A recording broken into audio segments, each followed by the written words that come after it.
The Honorable the Speaker.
Almighty God, Creator of the universe, we graciously thank you for the numerous blessings bestowed upon us. As we gathered here today as future leaders of this great land, we look towards you for guidance and wisdom in our deliberations at this Youth Parliament. We ask for wisdom, excellence, and strength for all our leaders, guidance in our schools, and healing of those wounds of separation. Open our hearts to accept those things that are true and to demonstrate love always, so that we and all the citizens of this nation can live in peace and harmony. Amen.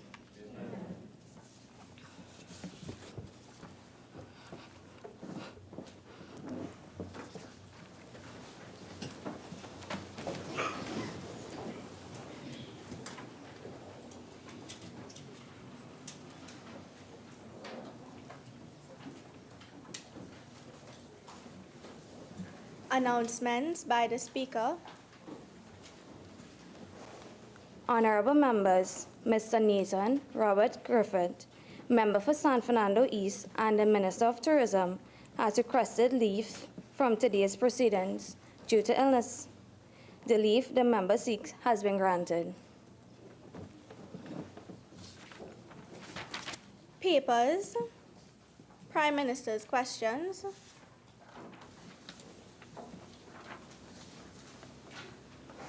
Member for Point-a-Pierre. Thank you, Madam Speaker.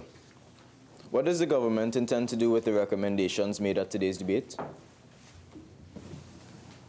The Honorable Prime Minister.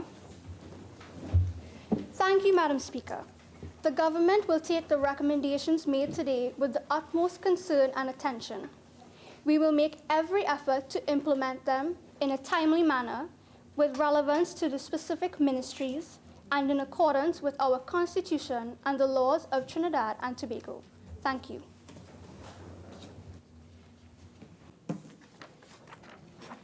Urgent questions. Member for Oropouche West. Thank you, Madam Speaker. To the Minister of Education, given recent threats to the shutdown of the school Maxi taxi service by drivers and the severe hardships that will be placed on parents, can the Minister advise on the status of payments of Maxi drivers of this school service? Minister of Education. Thank you very much, Madam Speaker.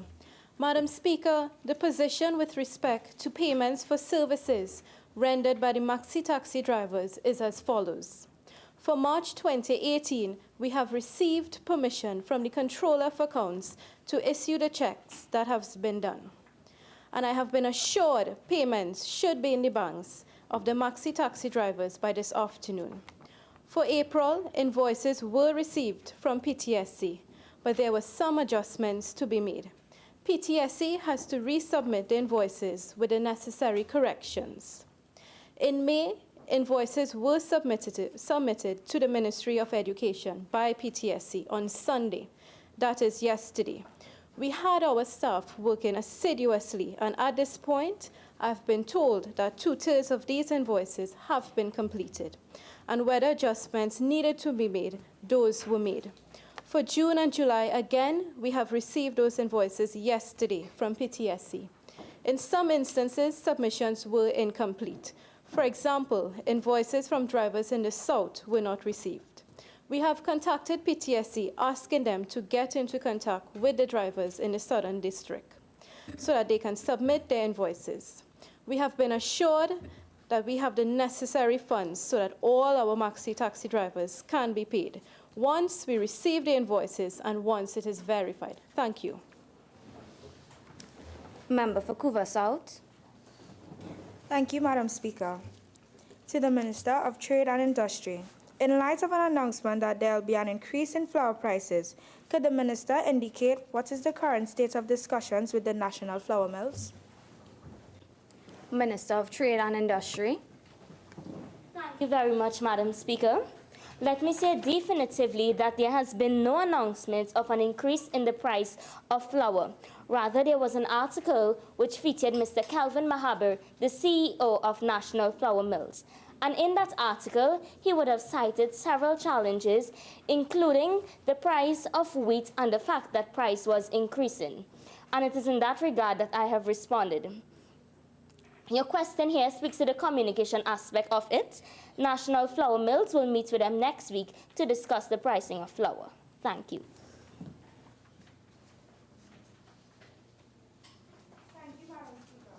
Honourable Minister, since the government signalling a price increase by the CEO through the article, has the Ministry engaged in stakeholder consultation to this matter? Minister of Trade and Industry. There is no need to engage in any other consultation at this time other than with the National Flour Mills.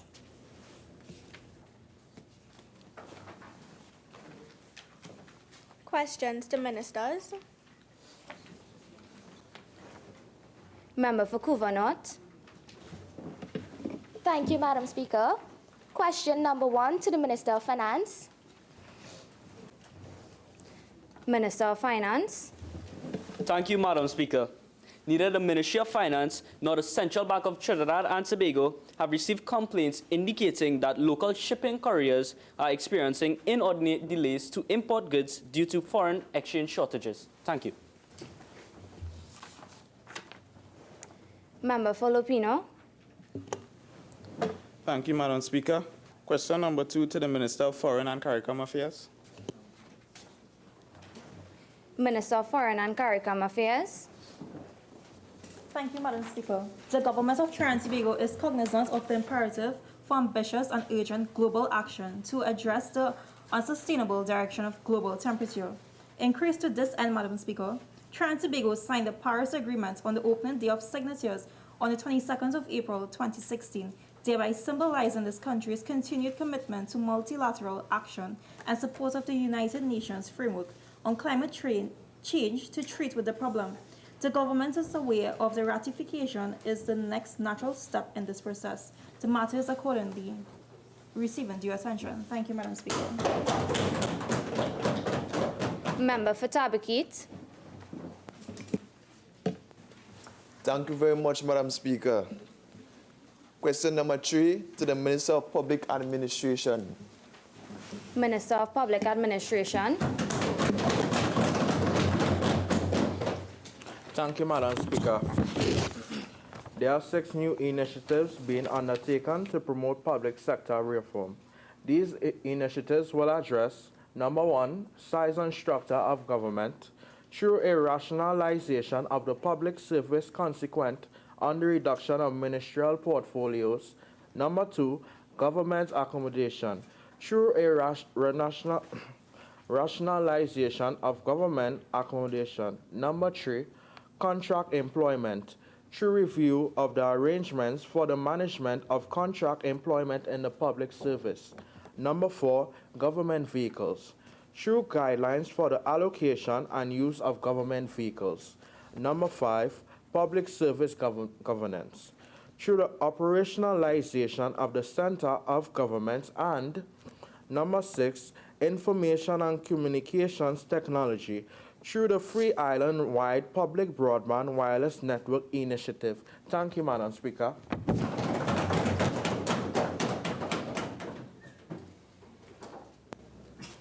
Request for leave to move the adjournment of the House on definite matters of urgent public importance. Statements by ministers. Personal explanations. Introduction of bills. Motions relating to the business or sittings of the House and moved by a minister.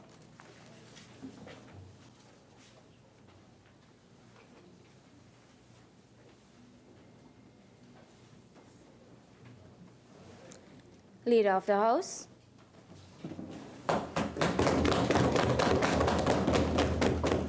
Madam Speaker, as required by Standing Order 33, I seek the leave of the House to consider private business instead of government business. Honorable members, the question is that the House consider private business instead of government business. Those in favor say aye. Aye. Those against say no. I think the ayes have it. Public business. Private members' business. Motions. Leader of the Opposition.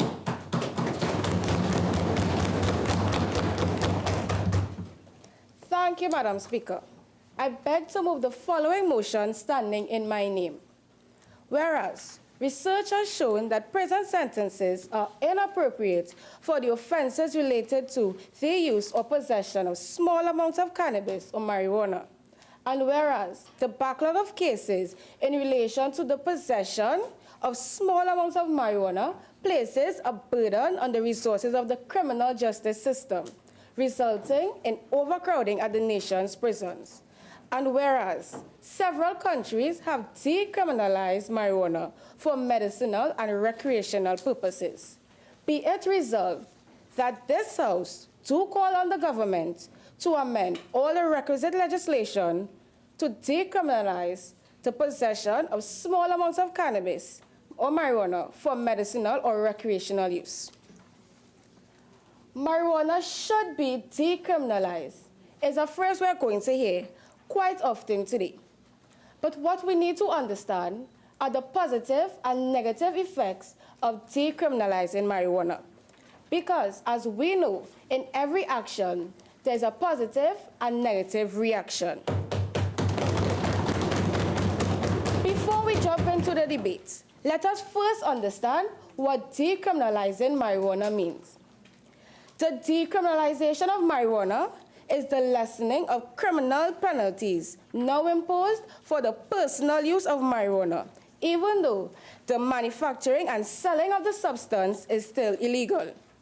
So if the benefit outweighs the disadvantages, or in business terms, the assets outweigh the liabilities, what reason do we as a government have to not want to consider decriminalizing marijuana?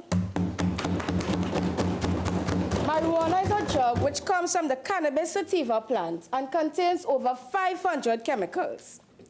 Marijuana can benefit a country economically, educationally, socially, religiously, and health-wise. Marijuana used socially. According to an article written on the 9th of March 2017 by Carl Matthew in the Trinidad and Tobago Newsday, entitled TNT, Third Highest Suicide Rate in the Caribbean. Carl in his research stated 193 suicides were reported. Of those, 146 were males. Trinidad and Tobago had a suicide rate of 41.8% per 100,000 persons. However, if marijuana is decriminalized, it can be used as a coping mechanism for depression or as a stress relief. Therefore, it alternately lowers the suicide rate in this country. Marijuana can be used in hospitals for persons with cancer, epilepsy, depression, arthritis, and various other illnesses. When used in these terms, marijuana eases pains, opens appetites.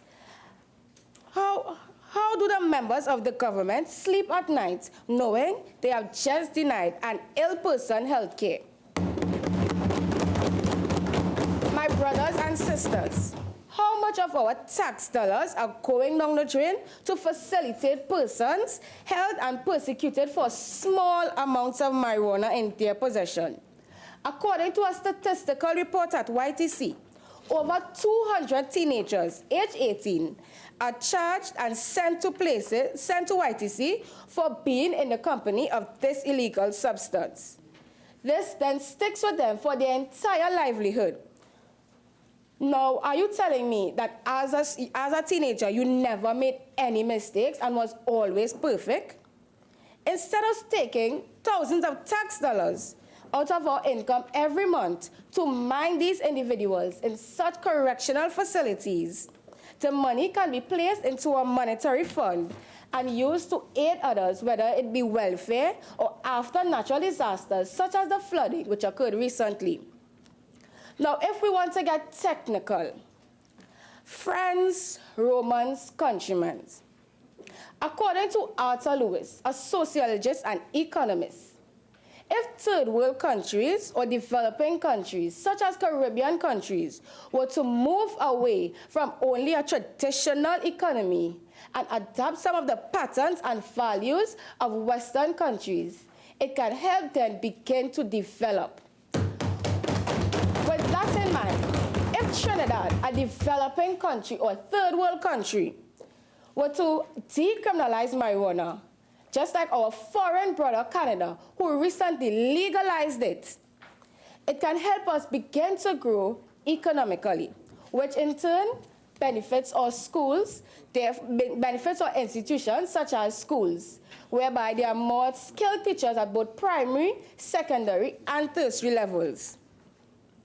Now, I'm starting to think the government are just targeting young black males.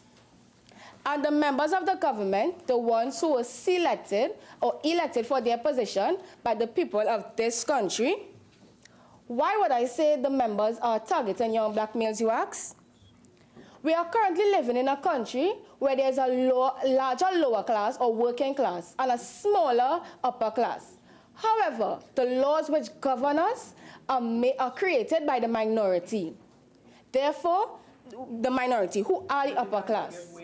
No.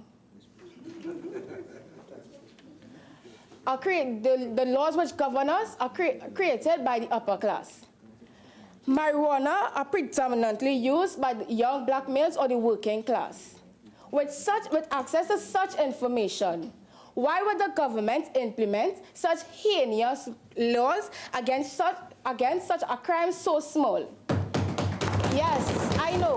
We all know as a matter of fact that a crime is still a crime, whether big or small. But isn't embezzlement, fraud, money laundering still a crime? Committed especially by the members of the government. Yet still, we don't see them in prisons. Or do white-collar crimes carry no penalties when compared to lower-class crimes, such as personal usage of marijuana by young black males?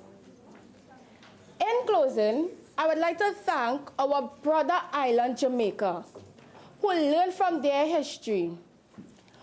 According to a famous quote by Dr. Eric Williams, 1 from 10 leaves 0, and evolved and became the first, the one Caribbean country to decriminalize marijuana in the CARICOM region. I beg to move.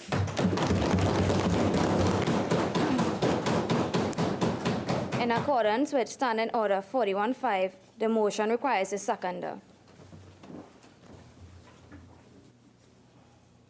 Madam Speaker, I beg to second the motion and I reserve the right to speak. Honorable members, I will now propose the question for debate. Whereas research has shown that prison sentences are inappropriate for offences related to the use of or possession of small amounts of cannabis or marijuana, and whereas the backlog of cases in relation to the possession of small amounts of marijuana places a burden on the resources of the criminal justice system, resulting in overcrowding at the nation's prisons.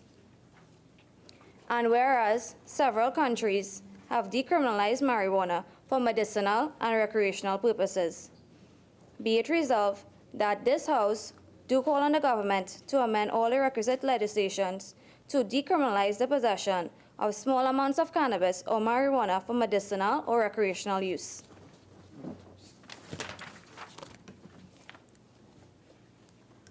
Leader of the Opposition.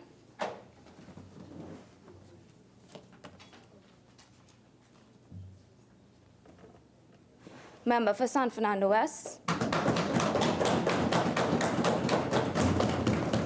Thank you, Madam Speaker. Madam Speaker, one of the most pressing questions which must be justified in this debate today is, why should we decriminalize the use of marijuana for the people of this country? Some may argue because of the overcrowding of the nation's prison. Others may say that the prison sentences are inappropriate. But I'm here to inform you that these issues can be dealt without marijuana being decriminalized in Trinidad and Tobago. While it is in fact true that our nation prison is overcrowded, marijuana is not to blame. As clearly stated in the Prison Reform Public Consultation Forum on April 6, 2016, the percentage of cases resulted in illegal drugs totaled to 11%. I would like my colleagues on the opposition side to help expand my knowledge as to how this 11% has resulted in our nation's prison being overcrowded. Contributing in no mean way to the skepticism is the factual consideration that the prescription against marijuana was never based on the overcrowding of our nation's prison and by extension medical evidence, but now these two aspects are being sought to justify its continued ban. We can all attest to when we were little children growing up that if we tell a little lie, we would be punished in various ways. If someone commits an offense under the Dangerous Drug Act of Trinidad and Tobago, why should they be penalized for it?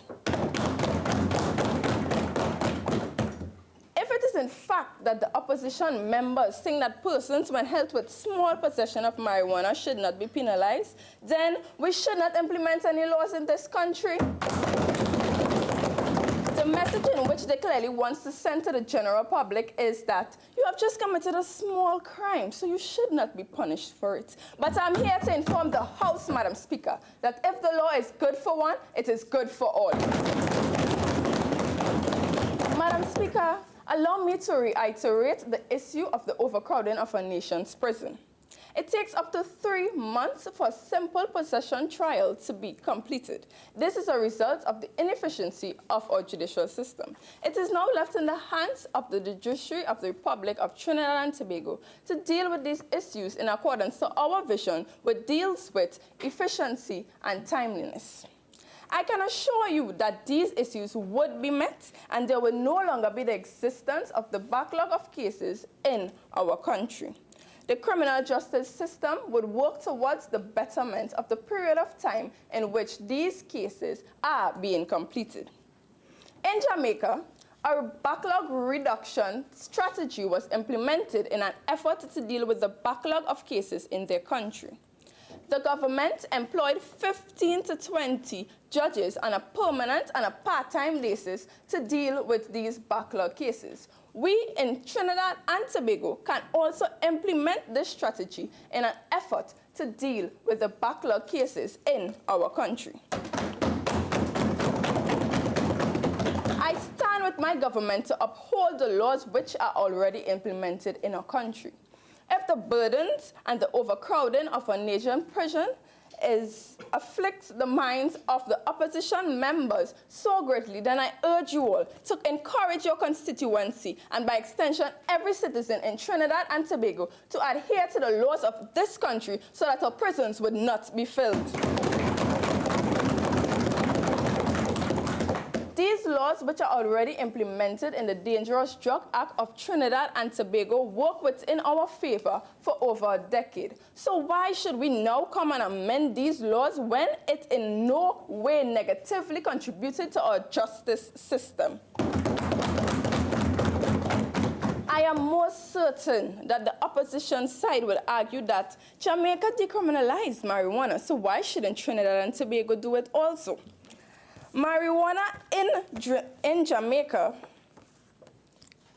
became a symbol of their country and is also a practice of their religious ceremonies. Citizens openly smoke marijuana on the streets of Jamaica, and they are not charged for it.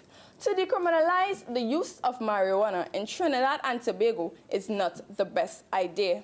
The way in which the citizens of our country operate, it can be foreseen that with the privilege of marijuana being decriminalized, they will just take advantage of this situation. As it is in Jamaica, it is not so in Trinidad and Tobago. Our culture is completely different. We as Trinbagonians need to learn to adapt to what is best for us in relation to our culture. Yes, it is in fact true that Jamaica was positively benefited by decriminalizing marijuana, but it is not so in Trinidad and Tobago due to the fact that marijuana use is not a customary act in our country. I would also like to add, Madam Speaker, while we may be well informed about all the positive benefits of marijuana usage, the tragic outcomes of some marijuana users would never be highlighted. Madam Speaker, please permit me to read from an article in accordance to a research in Germany. A 23-year-old man who, without a history of health problems, suddenly collapsed while using public transport and died after 40 minutes of unsuccessful resuscitation efforts due to the use of marijuana. And yet still, the members on the opposition side will say that marijuana use is not harmful and nobody never died from the use of marijuana. I beg to differ. Why should we decriminalize the use of marijuana for the people of this country? I stand with my government as we ensure to give the people of Trinidad and Tobago not what they want, but what is best for them and this country. The laws of this country are placed to maintain order in society, and I will assure you that this is being fulfilled. Thank you. Member for Chaguanas East.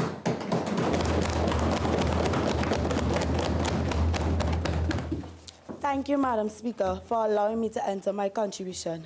Firstly, to the Attorney General, I would like to alert you to the fact that the 11% stands for trafficking and possession. However, these are remand offences, not pertaining to sentences, as the motion today speaks of. Madam Speaker, I once heard a quote from an American entertainer, which I believe holds great importance for the motion at hand today.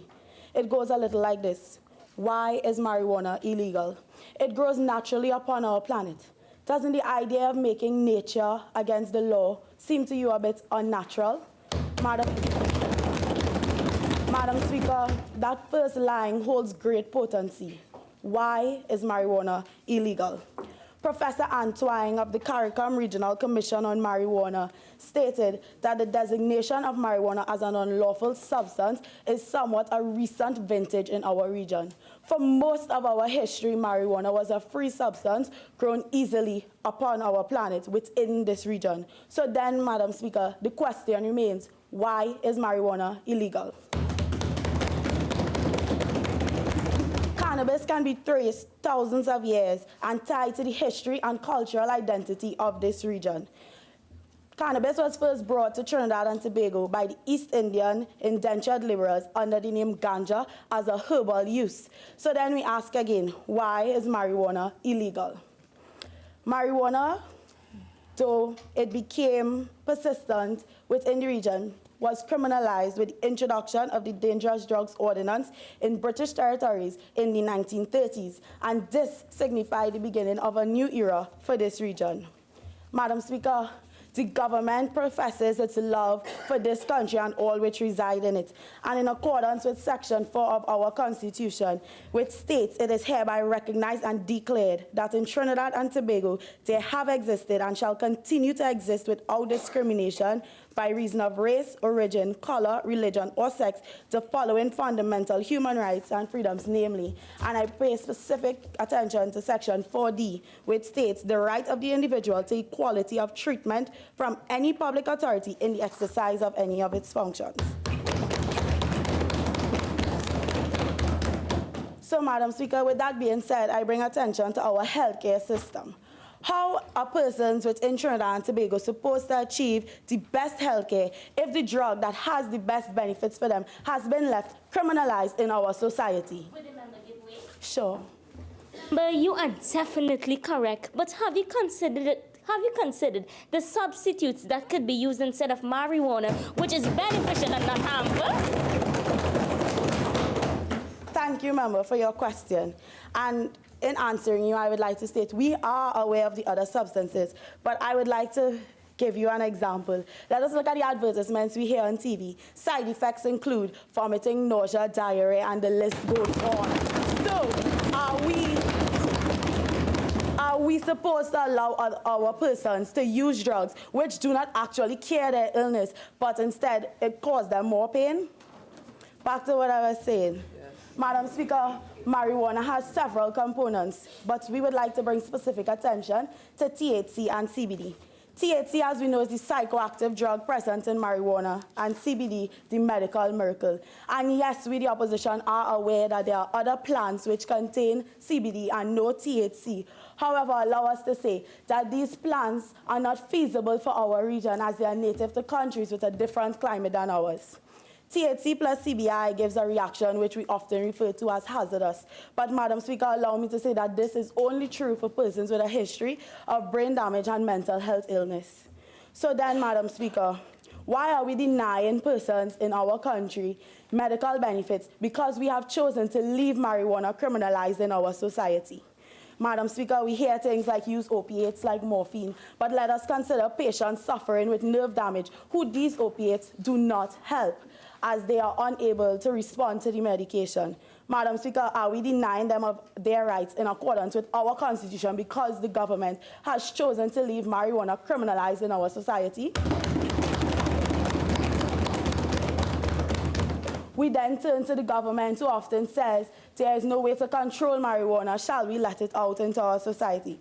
Madam Speaker, we, the opposition, do not suggest that we put marijuana in every corner shop and market, but rather we put mechanisms in place to regulate the growth of this product within our country. And if it is we were to supply licenses that certain persons can grow the marijuana, we automatically eliminate the issue we have of marijuana being grown with 100% THC and 0% CBD. So we have thus put in control mechanisms for this marijuana to be grown in our country and persons to use small amounts for their recreational and medicinal purposes. But let's take a look at the statistics. Trinidad and Tobago, Crompton, Colunta, a 2016 Pan-African Issues in Drug and Drug Control and International Perspective, where it was stated that 92% of the drugs seized within a 5-year period was marijuana, with 1% being heroin and 7% being cocaine. Let's take a minute. 92% marijuana. Madam Speaker, why is it that drugs like heroin and cocaine, which we know have been associated with hundreds of thousands of deaths over the year, has less criminal attention placed on it than marijuana, which has medical benefits to our people? Let's look at the persons which marijuana have helped over the years. 100% HIV patients, 88% cancer patients, 73% muscle spasm patients, 79% seizure patients, and the list goes on. So, Madam Speaker, again I say, marijuana only benefits our people, and I don't understand why the government has chosen to leave marijuana criminalized. But we, the opposition, say the government must wake up and understand that marijuana needs to be decriminalized in our society for the benefit of our people. Thank you, Madam Speaker. Minister of Health. Thank you, Madam Speaker. As the Minister of Health, I must address both the recreational and the medicinal aspects of marijuana and how it can affect the citizens of Trinidad and Tobago. Madam Speaker, After tedious and thorough research done on marijuana, the Ministry of Health has concluded that both recreational and medicinal marijuana is nothing but dangerous, dispensable, and detrimental to the future of Trinidad and Tobago. Allow me to explain, Madam Speaker. Marijuana contains these compounds called cannabinoids, and of these cannabinoids are the two prominent and popular THC and CBDs. THC is what binds to the receptors in our brain, mimicking the naturally occurring cannabinoids of our body and allowing that high feeling, that high sensation we are all more or less aware of. Madam Speaker, that high feeling that the opposition has no problem allowing to be freely recreational in the streets of Trinidad and Tobago. Madam Speaker, that high feeling that because of its source, THC, is directly linked to induced psychosis. Yes, psychosis. It's scary, but it's real. And the research to prove this is very strong. Madam Speaker, I'm speaking about a 2018 study done by the collaborative efforts of a total of 13 institutions and departments of university, surveying nearly 100 factors that are associated with psychosis. Madam Speaker, they saw that cannabis use is one of the 4 most definitive links to this disorder. I, as the Minister of Health, cannot stand idly by and allow this into the streets of Trinidad and Tobago. Madam Speaker, allow me to pause with THC and continue on with CBDs. CBDs is what is seen as the health aspect of marijuana and is responsible for the long list as my member of Shogunas East has given us. But I would like to say, Madam Speaker, CBDs seem to be the best option. Okay, I understand, because I too do see the benefits. However, because it is coupled with THC in marijuana, it makes the entire compound simply more of a health risk than anything else. No problem. Minister of Health, are you aware that THC and CBD are to be combined in order for persons to get the best possible outcome from the drug? Thank you, member. I am not aware of that, simply because there are other options that include CBDs and do not include CBDs and give equal benefits and better and safer for our nation. Madam Speaker, I speak about a perfect example as cornflower. Cornflower can be grown in Trinidad and Tobago because of our climate being similar to its native place of growth, basically. This herb, Madam Speaker, according to the National Center of Complementary and Integrative Health, has been able to help with the immune system of many. That speaks wonders to those of HIV, those suffering with HIV. Madam Speaker, I also speak about turmeric. According to the scientists in India, it has been able to suppress seizures in epileptic patients. Madam Speaker, I also speak about the medicinal uses that we already have in Trinidad and Tobago to help those cancer patients who go through chemotherapy. And while the member of Shagona East speaks about the numerous side effects, to me, I would say that psychosis is the biggest side effect of all. Madam Speaker, now that I've shown you the dangers of marijuana, I've also shown you why it can be dispensable, as it has numerous alternatives and safer alternatives. I must show you why it can be detrimental to the future of Trinidad and Tobago. Madam Speaker, even though we have all this research done that I'm sure everyone here came with, there is still a very high percentage of unknown compounds in the cannabis plant. Madam Speaker, 60 out of 500 components are known and researched. That's 12%. 60 out of 500, Madam Speaker. According to a study, a 2016 study on the pharmacology of marijuana, they state that the other components are unknown, they are ununderstood, and the mental and physical aspects are unknown.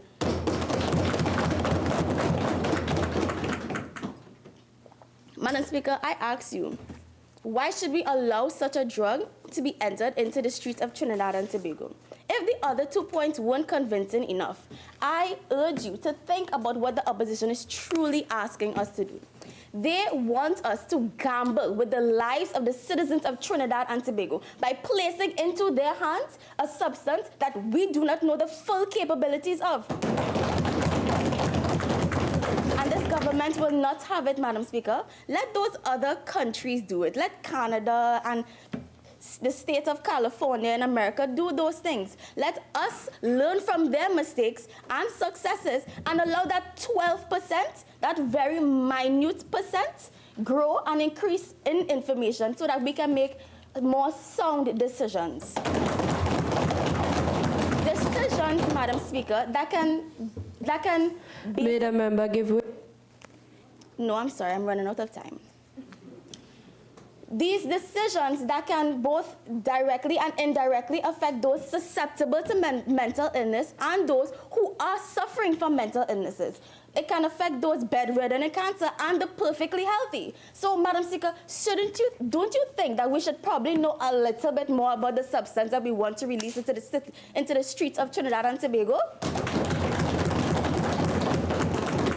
Madam Speaker, I urge you to remember as I close that even after the 20th person has spoken this afternoon, that you should not forget the dangers of THC and its psychosis-inducing properties. That you should not forget how dispensable marijuana really is because of the long list of alternatives that are not only safer but equally as beneficial. Madam Speaker, that you shall not forget how detrimental it can be allowing a substance that we do not know into the streets of Trinidad and Tobago. I thank you. Member for Tabakit.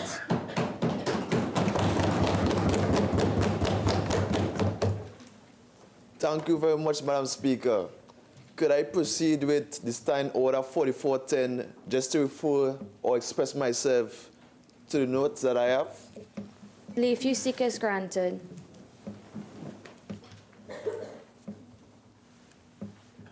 Yes, thank you very much, Madam Speaker. Today I want to highlight some of the myths associated with cannabis and to dispel some negative notions that many of us have towards this plant. I think it's only fitting to do a full assessment to make valuable judgments against it.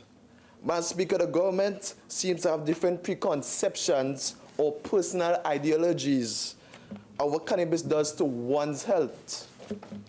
I do not want to deal with preconceived notions. We at this bench want to deal with facts.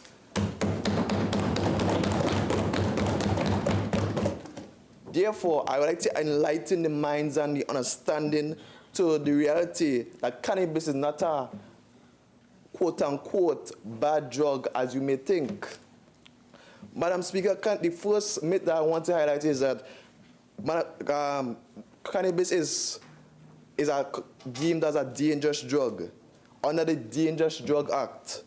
I want to tell the government that if cannabis is so dangerous, then why in America, since the legalization of cannabis in 1973 in Oregon, which was the first state to decriminalize cannabis in the United States, nobody since then has died from it. Nobody, and I have to stress on that.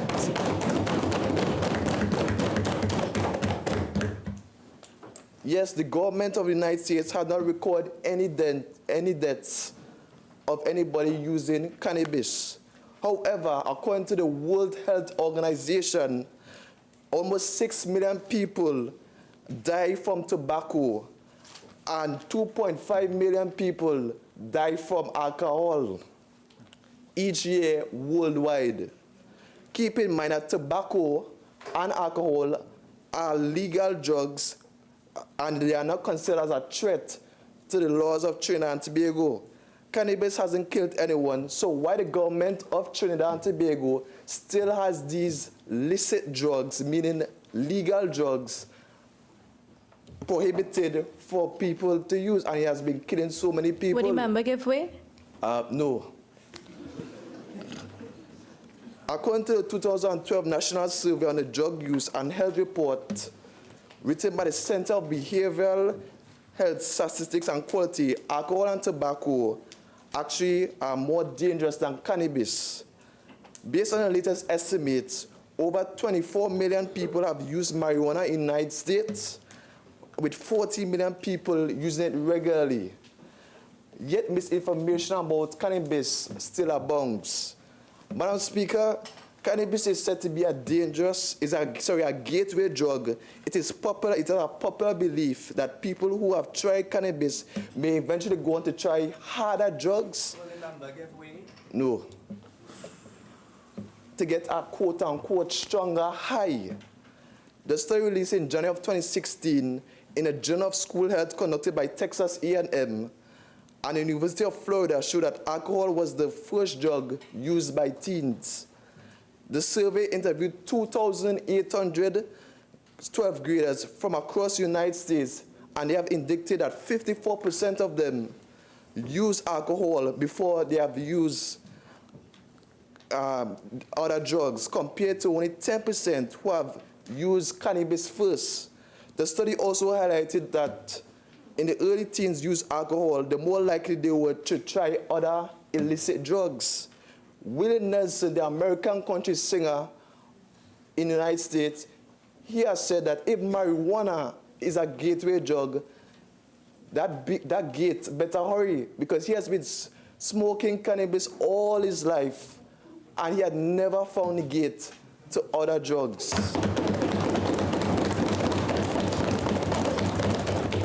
Thank you. Madam Speaker, from what I've gathered, research indicates that is not a gateway.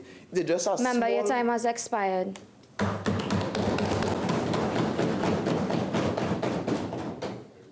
Minister of Education. Thank you, Madam Speaker. Madam Speaker, it is indeed my honor and privilege to speak on this motion here today. This government will prove that this motion brought by the opposition is baseless, hollow, frivolous, and senseless. Madam Speaker, this government has been the main driver of educational advancement in this country. Our 2018-2019 budget allocation is $7.4 billion. So, Madam Speaker, I have a study here from the National Institute on Drug Abuse done on students between the ages of 16 and 19 years old. And it concluded that heavy marijuana use, which is smoking marijuana for 15 out of 30 days, has had a significant impact on students' ability to learn, remember what they have learned, and function in society. The study states that students were getting lower grades and becoming less likely to graduate than those who did not use marijuana. They had significantly impaired skills related to attention, memory, and learning, even after not using marijuana for 24 hours. Madam Speaker, why should we, the government, spend billions of dollars on education and our students, our youth, are likely to fall behind on the norm of getting a good education and getting a good job? Now, what happens? These persons turn to the life of crime, and it is we, the government, who has to deal with the problems, not the opposition. Now, the opposition will come with their bogus studies and mama guide this house that marijuana is good for learning, good for remembering. But should we take that risk? Should we risk our youth, the future of our nation? Madam Speaker, standing order 48.6, the member has said that we come here with our bogus studies.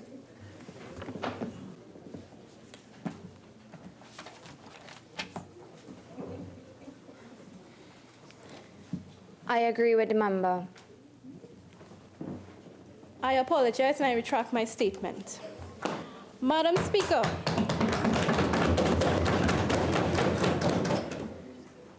Madam Speaker, the opposition may speak on studies, and they get it out of thin air. I've heard members stating a study, but you don't know from where. They brought this this motion here, but have they considered the implications of this motion? They're speaking about decriminalizing for medicinal use, but have they asked if our doctors in our hospitals are trained to prescribe marijuana for patients? Or are we going to rely on bush doctors and herbalists like Trevor Sears to help us out? I have an article from the Economic Review in the United States, and it states that vehicular accidents have increased in areas where marijuana is decriminalized. You know what this led to? Auto insurance rates going up, namely in Colorado. Can we in Trinidad and Tobago afford if this happens to us? Madam Speaker, if you permit me, let me show you an article from the TNT Guardian, Saturday, 10th November, 2018, page A5, and the headline states, military weapons, drugs seized in Central.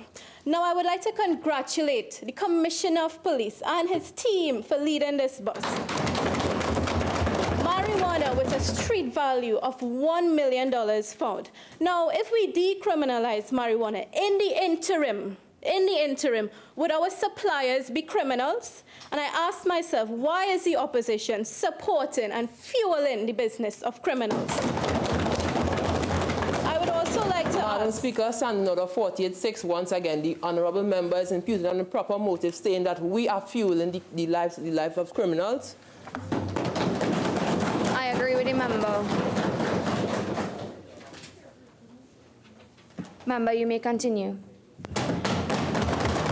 Thank you, Madam Speaker.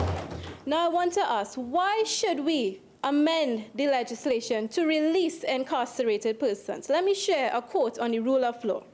No man is punishable or can be lawfully made to suffer in body or goods except for the distinct breach of the law. Trinidad and Tobago follows the rule of law, with this constitution being held supreme. If persons decide to be lawless and break the law, let no one is above the law. Let them face the brunt of the law. If we bend the law for one, we have to bend it for all. As I conclude, let me leave you with a quote. Public policy is what a government chooses to do and not to do. This is according to Thomas Dye, and this government will not support this motion. I thank you, Madam Speaker. Member for Kumoto.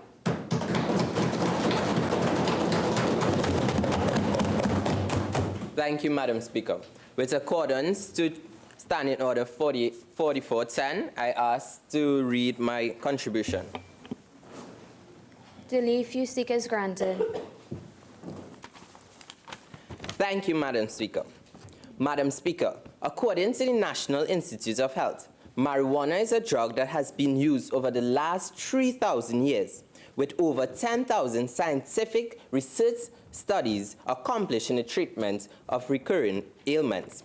This known substance, Madam Speaker, as one can see, is not a fly-by-night drug that those on the opposing side purported to be, but rather well-studied internationally, for example, in Brazil, the US, and in Canada.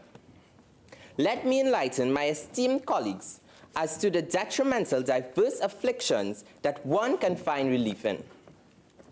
For example, mental health. Marijuana, Madam Speaker, has the potential to treat symptoms of mental health. For instance, depression, post-traumatic stress disorder, and social anxieties. According to the Clinical Psychology Review, the National Academy of Sciences, Tony Brook University, et al. It was found that endocannabinoids are naturally produced lipids in the brain that control numerous psychological and behaviors functions, including emotions, stress, motor control, and cognition. The 2018 study shows that a particular protein known as fatty acid binding protein 5 is key to this ailment. According to Haj Domin, a leading scientist, this discovery is a significant breakthrough to aid with stress and addiction.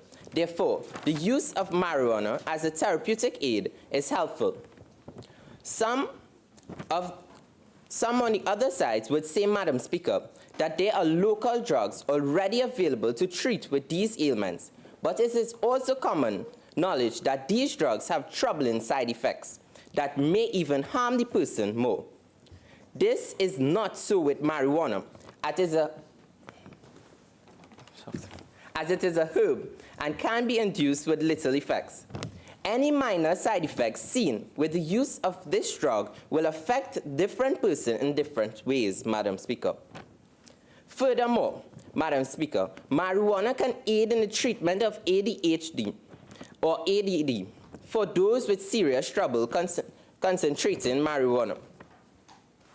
Marijuana might be the treatment we all might be waiting for, as it is safer and more effective than other current drugs, such as stimulants prescribed by doctors, example, Ritalin.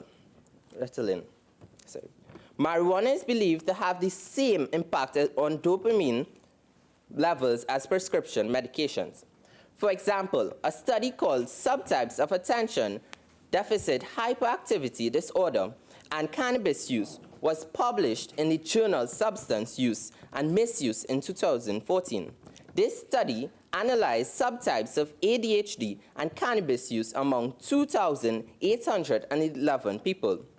When asked how they felt when not using cannabis, a higher proportion of daily users met symptoms criteria to an ADHD diagnosis of the subtypes that include hyperactive impulse symptoms than the inactive subtype, indicating that cannabis may be used to alleviate least certain presentations of ADHD.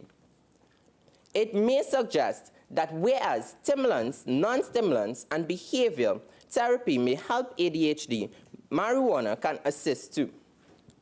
Though it can be said that marijuana is not necessarily a magic bullet for ADHD or ADD, however, several studies signal the possibility of cannabis utilization to help ease the condition of symptoms. According to the Minister of Education in a Newsday report, on Monday, the 30th of August, 2018, 17.3% of the student population attained lower than 30% in the recent SCA exams, while nearly 1,500 who wrote the CSEC exams in 2018 received no passes. No passes, Madam Speaker. The statistics mentioned is abhorrent, as these students, when placed in schools, give teachers no end of good worries, while others find themselves as misfits in the society. Hence, they turn to gangs, therefore overcrowding our jails. Thank you. Minister of Sport and Youth Affairs. Thank you, Madam Speaker. As my colleague, the Minister of Education, earlier stated, youth are our future. We want to help them so our country may grow and flourish. But, Madam Speaker, if we allow our youth to be swept up by this illicit substance that the opposition motions to decriminalize, our country will wither and fail. Madam Speaker, if decriminalized, marijuana will lead to youth dependency as well as increased access to students. After Jamaica's decriminalization, the Chief Medical Officer, Dr. Winston De La Haye, revealed the findings of a study that found that the average first use of marijuana in youth was 12 years old. 12 years, Madam Speaker. These are students just out of primary school now entering Form 1. Can we allow this to happen in our country, Madam Speaker? The study revealed by Dr. De La Haye also found that 50% of secondary school students reported that marijuana was available in or around their school's compound. Madam Speaker, this increased availability can lead to our youth becoming dependent on this drug. And as the Minister of Health stated, marijuana is dangerous, as we do not know all the effects it has on our minds.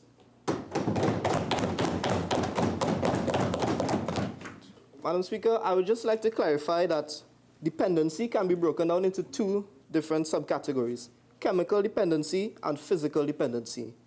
Chemical dependency is what happens when our body needs a certain chemical substance to function day to day. And physical dependency is what makes us, is when we think we need something that we actually don't.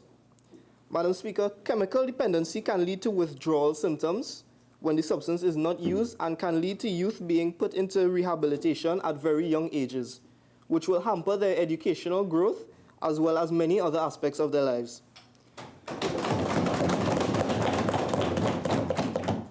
Madam Speaker, in a study done by Ken C. Winters and Chin Yuan S. Lee, they found that youth who use marijuana before the age of 17 were more likely to become dependent on the substance during their adult years. Madam Speaker, my final point touches on sports. Cannabinoids are currently prohibited by the World Anti-Doping Agency in competition and shows no signs of being allowed.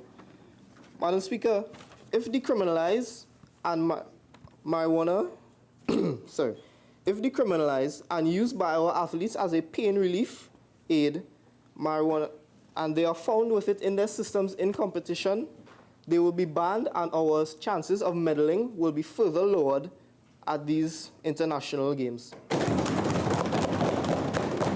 To conclude, Madam Speaker, at this moment in time, we are not prepared to decriminalize marijuana as we do not know all of its symptoms and all of its effects. Thank you, Madam Speaker. Member for Barataria.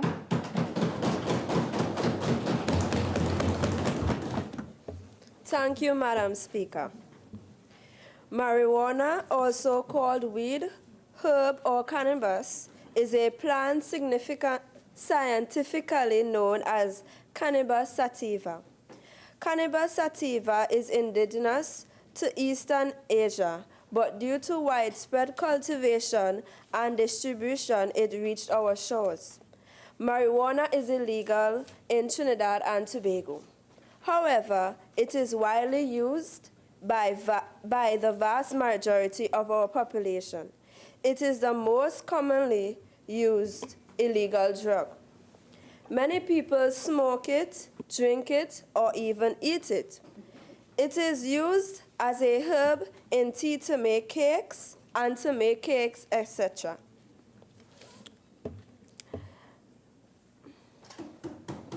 One of the well-proven benefits of using cannabis is that it is used to help those who may be suffering with medical conditions.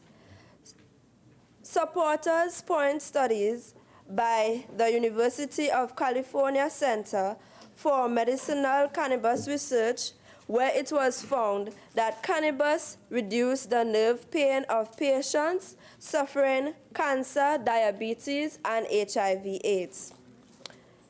Also, marijuana is safer to use than alcohol and tobacco. Minister of Health, you stated all the negative impacts. Of marijuana, but there are also negative impacts of alcohol and tobacco, but yet it is legal.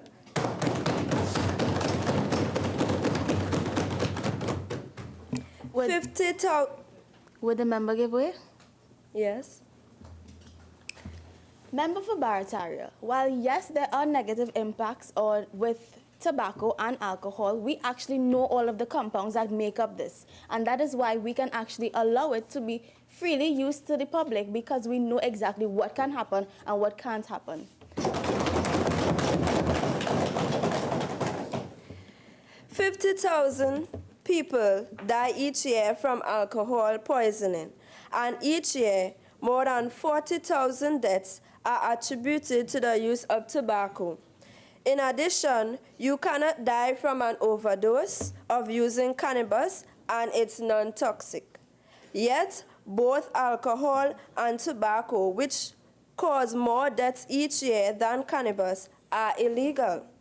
Knowing that marijuana can actually cure sickness, but yet it is illegal. My dear colleagues on the other side, you you said that you care about the health of the citizens, but what about alcohol and tobacco? Please stop doing double standards, whether you're in or you're out. Thank you. Minister of Works and Transport. Thank you very kindly, Madam Speaker. Madam Speaker, as my Minister of Health correctly said, we only know 12% of the contents in marijuana. Madam Speaker, would you put something in your system in which you don't know at least 50% of its contents? I ask the opposition. Madam Speaker. May the member give way? No, thank you.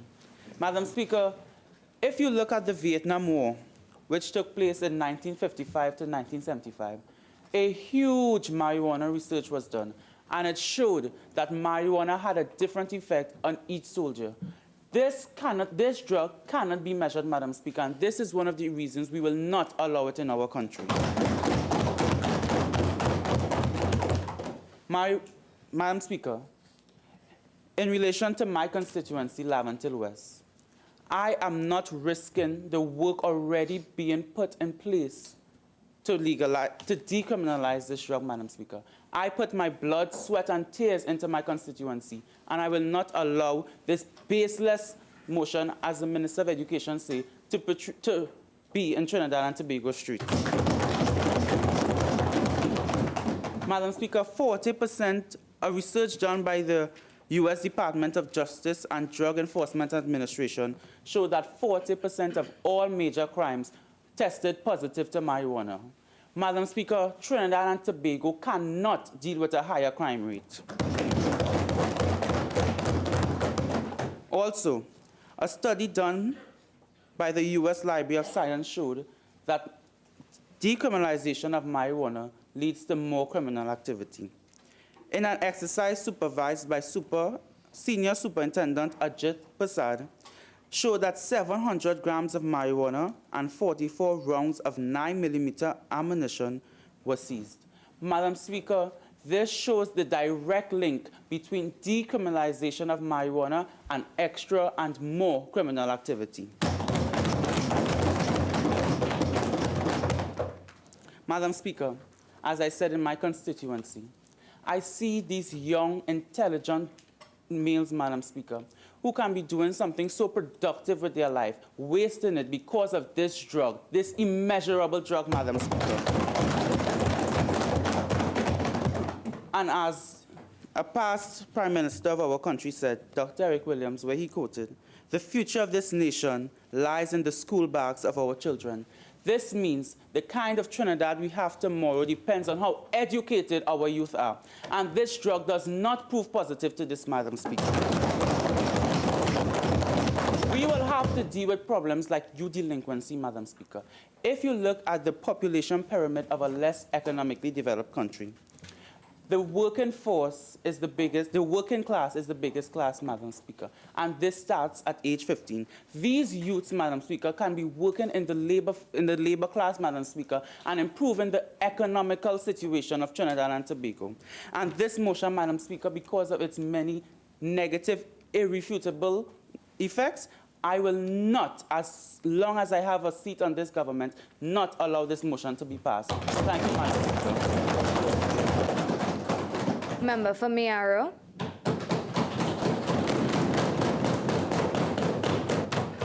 Thank you, Madam Speaker, for allowing me to join in this debate.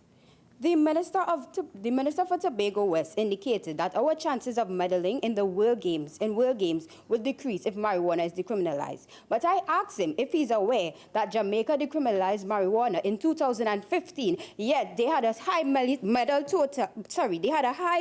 tally at the 2016 Olympic Games.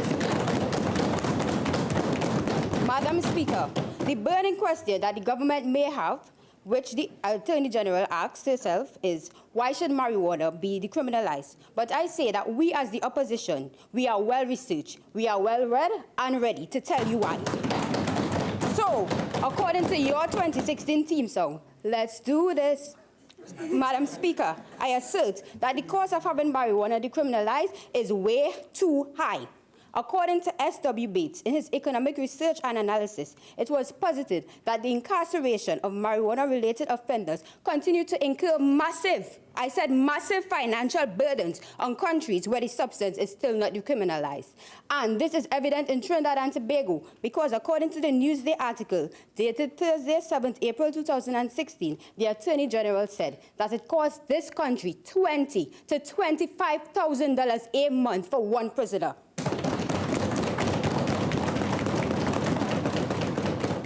The Attorney General further highlighted that out of the more than 3,000 persons incarcerated, there were 2,235 people in remand. Of that number, 5% were charged with simple possession.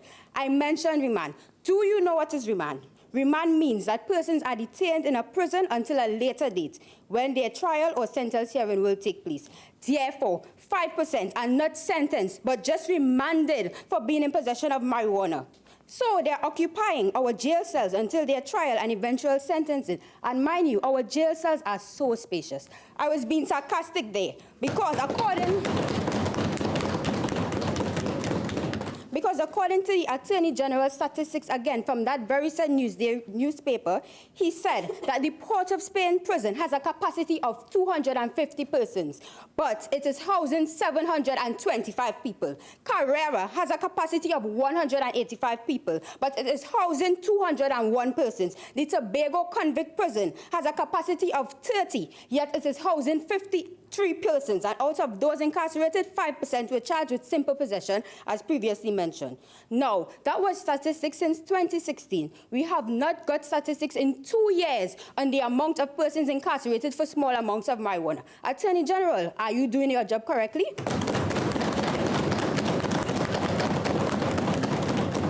Madam Speaker, if you calculate it, calculated based on the 5%, since that was the official statistics in 2016, that is approximately 112 people on average in remand for possession of small quantities of marijuana. And if you multiply that by the $25,000 that this state spends to have them in prison for 1 month, that is nearly $3 million, Madam Speaker, nearly $3 million.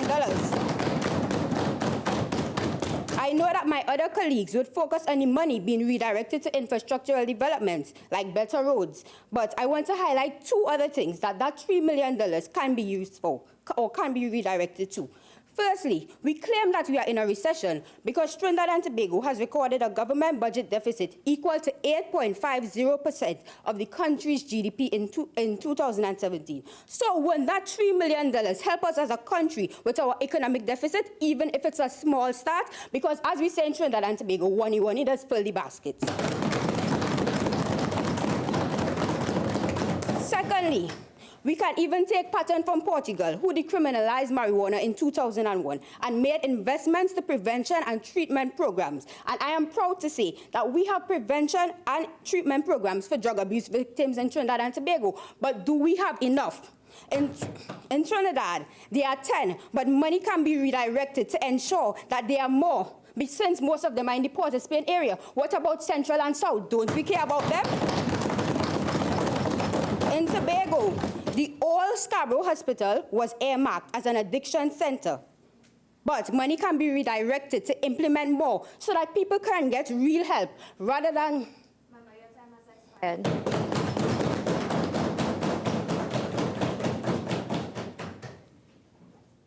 Minister of Housing and Urban Development.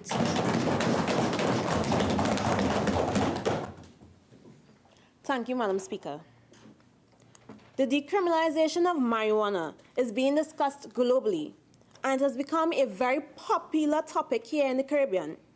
But I must ask you here today, is the reason why this motion is being presented in the Parliament because it is a global trend? Madam Speaker, after conducting extensive research, I can come to a definite conclusion that the decriminalization of marijuana is not the right decision for Trinidad and Tobago. Madam Speaker, let us look at the facts. Marijuana is a dependent drug. That means it has the ability to become addictive and control the lives of users. The CARICOM drug report states that in order for law reform to be effective, we must not glamorize marijuana. It says, I quote, "We must dampen enthusiasm for its recreational use." Madam Speaker, marijuana is being glamorized globally. In fact, it is being glamorized right here in this parliament today. Should we, Madam Speaker, ignore the fact that individuals below 18 years old are 7 times more likely to develop marijuana use disorder, according to drugabuse.org? Marijuana has detrimental effects if abused and misused.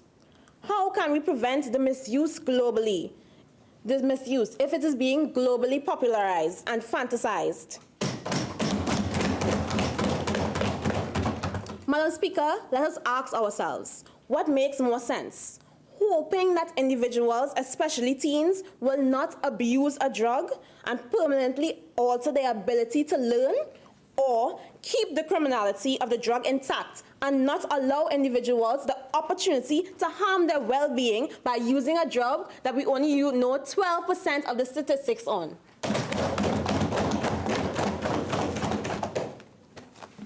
People don't need to use recreational marijuana. They make a conscious choice to do so. Despite jail time and penalties, people insist on using this drug in TNT. How then can you stand here in this parliament and say that marijuana is not addictive and dependent if individuals continue to use it despite the penalties? Madam Speaker, I will tell you why they insist on using this drug. Because of the high amount of THC, which has increased, according to drugabuse.gov, by 4 times from the 1990s to 2014. Researchers do not yet know the impact of this increased amount of THC and what it can do to users of marijuana, especially users with a developing brain. A drug that has such a detrimental impact on the mental capacity of its users, is dependent and addictive, and has so many unknown qualities should simply not be decriminalized. Madam Speaker, something the opposition will undoubtedly do many times in this debate is compare marijuana to alcohol. They will ask you, why is alcohol legal, why marijuana is illegal? Well, alcohol has been present through all of recorded history, and it's extremely easy to produce because fermentation is a natural process. Marijuana is a plant, not a process. You must plant marijuana. It cannot just spring up in your backyard. Alcohol can be regulated, and you can test the level of alcohol in your bloodstream. There's no set level of THC that determines whether you're over or under a limit. THC can stay in your bloodstream for weeks or days, meaning getting an accurate reading for impairment involves some guesswork. Madam Speaker, we cannot and will not use guesswork when it comes to the lives of citizens in Trinidad and Tobago. So do not let my friends on the other side confuse you. This debate is not on the criminalization of alcohol. It is on the decriminalization of marijuana. And so, Madam Speaker, this government will not put the health of our citizens and our youth at stake. This motion is extremely sensationalized based on a global trend. There is no question. Marijuana... Member, your time has expired. Thank you. Member for Couva North. Thank you, Madam Speaker. Madam Speaker, taking into consideration the current motion, I propose a further question. Why should one be sentenced to imprisonment by failure to pay mandatory fines for a non-violent offense? First offenders found in the constructive possession of marijuana are simply committing a minor crime. Such individuals, particularly the youth, are more susceptible to developing criminal behavior. It is proven, according to criminologist Edwin Sutherland, that crime and deviant behaviors are, in fact, learned. Non-violent offenders are given the opportunity to associate themselves with hardcore criminals, whereby communicating criminal and deviant traits. Madam Speaker, let's take a logical view of this scenario where a non-violent offender is placed into the prison system with countless radicals. Do you think that after serving his time in prison that this person would become a functional citizen of our beloved country? Do you think that this person would be able to integrate oneself back into society and resume where he left off? Would he be viewed by society as the same? Would it not be that this criminal, as labeled by society, not be compelled to act this label? Therefore, Madam Speaker, this can lead to one of the major uprising social issues affecting Trinidad and Tobago as we speak, and by further extension, the Caribbean, known as recidivism. Simply put, repeat offending. According to prominent criminologist Ramesh Devsaran, the recidivism rate has increased by an alarming 53% in Caribbean-based territories. By having an increasing recidivism rate, we are putting a further strain on our judicial system, as this can be viewed as lighting a dynamite that will, in fact, in the near future, explode. Madam Speaker, simply put, this can be one conviction that could be the first of many yet to come, which can be of a greater magnitude. In light of this, Madam Speaker, I strongly stand with the decriminalization of marijuana, as both you and I both desire for our future generations to live in harmony. Therefore, Madam Speaker, I call upon my government colleagues to take into consideration what the current dangerous drug ordinance allows to happen to our non-law-abiding citizens, and by further extension, the effects upon our society. Therefore, I am pleading that we allow suit to our CARICOM nations as Jamaica, Antigua, and Barbuda. Further extension, international nations such as Colorado, the state of California, and Canada, who further legalize marijuana. That the government of this land do imply amendments to the Dangerous Drug Act with reference to 1125 Section 5, subsection 1, which states, any person in possession is liable upon summary conviction, $25,000 or 5 years in prison, or upon conviction on indictment, $50,000 or imprisonment for up to 10 years, but no less than 5 years. I impose a question again, Madam Speaker. What are these amendments, one may ask? Amendments pertaining to, number 1, specifying the quantity that is legal to one's possession, for example, no more than 15 grams. Number 2, designate areas for the use of cannabis sativa. Number 3, allow for the resale of the substance for persons over the age of 21. And lastly, first offenders should be reprimanded and discharged due to many of them being our youth, amongst others to be named, Madam Speaker. As I conclude, Madam Speaker, I do hope that the decriminalization of marijuana is taken into consideration and thus becomes a reality.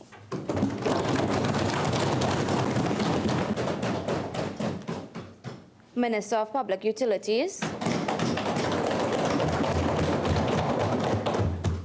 Madam Speaker, in accordance with Standing Order 4410, I seek your permission to refer to my notes. If you seek is granted. Thank you, Madam Speaker. Firstly, I would like to express gratitude to the opposition for introducing their perspective on the motion. Today, I will be voicing my opposing views towards the controversial issue of the decriminalization of marijuana in our sweet tea and tea. A feasible option of growing marijuana would be indoor cultivation as it boosts production. Outdoor growth yields about 2 harvests a year, while indoor growth yields about 6 harvests a year. Thus, indoor growing systems may become more prevalent in our country over time. Indoor growing systems are energy intensive, so energy intensive that electric utilities and their regulators may experience power outages. Madam Speaker, why should we be restrained of this service?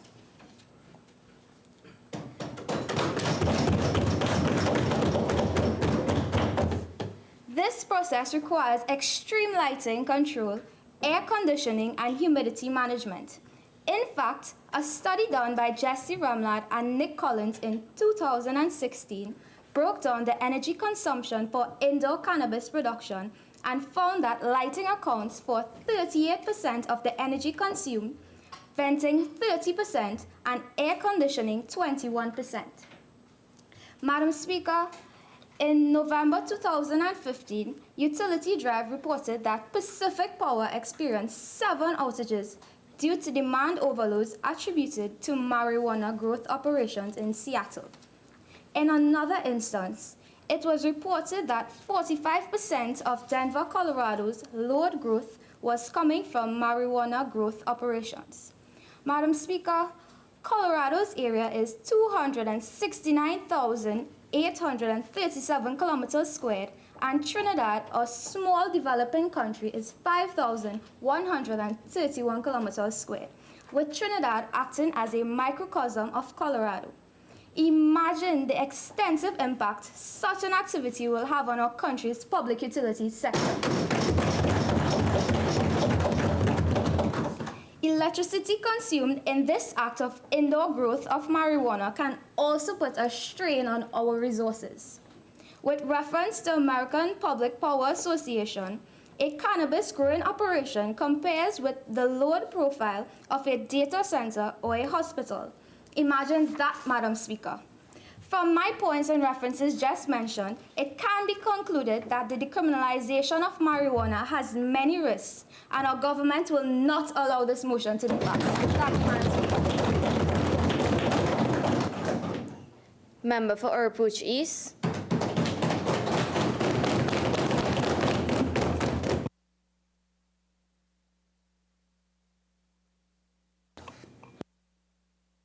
Thank you, Madam Speaker. The fact that our money and legal energy is being wasted to prosecute those who are sometimes caught with just a few ounces of marijuana is outrageous. And the government has the audacity to say that this is a baseless motion. I would like to remind the government that the court is an extremely expensive, time-consuming place to resolve disputes. Therefore, isn't it logical to limit the kinds of cases brought before the magistrates' courts by decriminalizing marijuana? Madam Speaker, Jimmy Carter said that the penalties against the possession of a drug should not be more harmful to an individual than the use of the drug itself. Now imagine being placed in a small, cramped, overcrowded prison cell filled with contagious diseases just because you were caught with a 5-piece. Madam Speaker, this has damaging effects on an individual's mental as well as physical well-being. I'd also like to point out that fines and prison sentences are ineffective as far as deterring the use of marijuana. Therefore, we need to look at something else, which is decriminalization. Madam Speaker, fines and prison sentences does little to impact the drug industry or make individuals not use marijuana. And my colleagues on the other side said that using marijuana is not part of our culture. However, the number of repeat offenders of possession of marijuana proves differently. Also, Madam Speaker, the job market is already competitive. Therefore, if a person has a criminal record due to possession of marijuana, then it will make it increasingly difficult for them to gain employment, which would make them turn to criminal activities such as robberies or even murder. And I'd like to point out that tolerance should be very important. A zero-tolerance approach to the use of marijuana is damaging to the very fabric of our society. Madam Speaker, civil liberty is being compromised when persons are arrested for minor, non-violent drug offenses, labeled as criminals and subjected to a second-class life in prison. Madam Speaker, I would also like to point out that our national anthem states that every creed and race find an equal place. Yet our Rastafarian brothers and sisters have yet to find an equal place here in Trinidad and Tobago.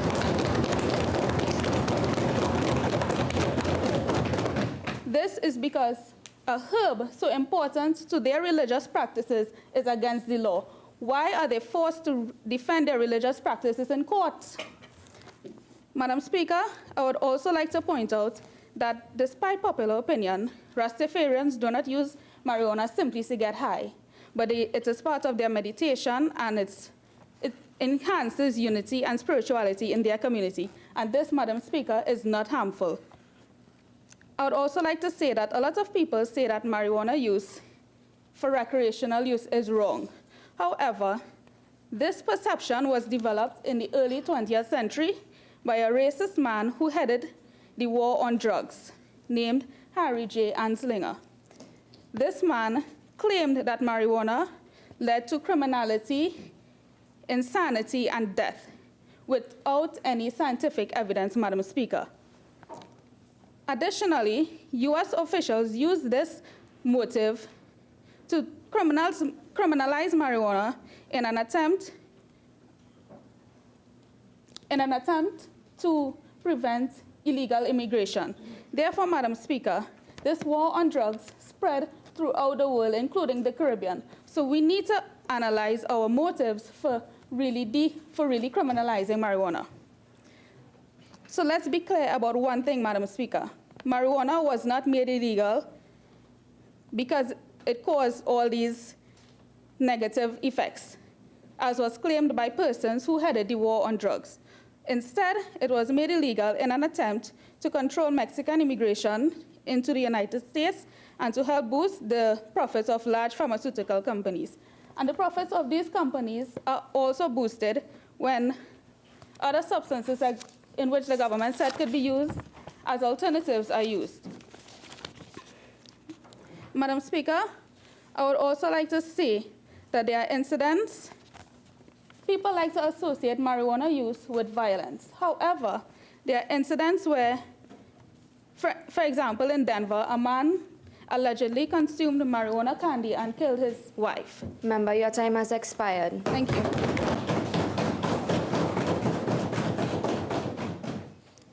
Minister of Labour and Small Enterprises Development. Madam Speaker, in accordance with Standing Order 4410, I seek your permission to refer to my notes. The leave you ask is granted. Madam Speaker, he was just 16 years old when he had his first encounter with marijuana. He was warned against the possible dangers of using the herb by his teachers: lethargy, addiction, and inability to focus. Despite the warnings, he continued to use the herb regularly and heavily. When he married marijuana, he left school to give her his full attention. Today, after several run-ins with the law, he is a certified limer. Don't get me wrong, when there are odd jobs available, no longer than a week, he jumps at the opportunity to be employed. After all, he has to support his habit. I use this illustration of John Doe to highlight how many John Does have followed the path of marijuana use and lost their way.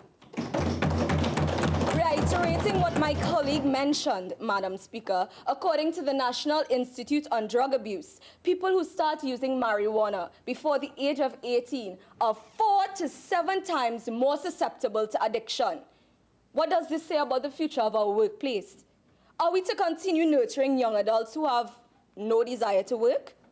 An article written by Anna Hodgkiss, who interviewed various scientists, explained that long-term use of marijuana destroys dopamine, which is the feel-good chemical in the brain. This is the chemical that encourages persons to get up and go. The article goes on to state that a group of researchers did PET scans on the brains of 38 people. 19 persons who smoked cannabis regularly, and 19 persons who have never smoked. They found that persons who smoked regularly had lower levels of dopamine, and this explains why some cannabis users lack motivation to work. Madam Speaker, our country already has an issue with poor work ethics vis-à-vis absenteeism and late coming. Can you imagine decriminalizing marijuana? It is almost a license for low productivity. Not only that, Madam Speaker. No, thank you, sorry. Not only that, Madam Speaker, marijuana addiction is a serious issue. Persons would do anything to support their habit. Madam Speaker, visit the court on any given day, and you will see how low persons will stoop just to finance this need. Working is out of the question for them because pleasure becomes more important. I am moved to share this one incident where a defendant stole a water pump and a kiss goodie just so he could sell it to supposedly buy his marijuana supply. Decriminalizing marijuana would not be an advantage to the chronic user because the fear of facing jail time if caught with the herb is eliminated. Madam Speaker, I took it upon myself to interview former heavy marijuana smokers who are now in their 50s and 60s. They explained that the herb takes you to a fantasy world where anything is possible. However, when you come down from the high, crapo smoke your pipe. These users also explained that they regret spending so much time in this fantasy world instead of being productive. Now, they are facing the consequences of their actions. With no work history, there are no benefits for retirement. Madam Speaker, the decriminalization of marijuana is tantamount to the destruction of production, especially among the youth. There are many young, bright men and women who represent the future of Trinidad and Tobago. Decriminalizing cannabis can see some of these young people losing their focus, becoming nonchalant and living a life based on dreams instead of reality. Madam Speaker, the decriminalization of this herb may very well be giving our future generations the license to destroy themselves. Thank you. Member for Talparo. Thank you, Madam Speaker. Well, isn't the real crime knowing that cannabis can help and choosing to do nothing?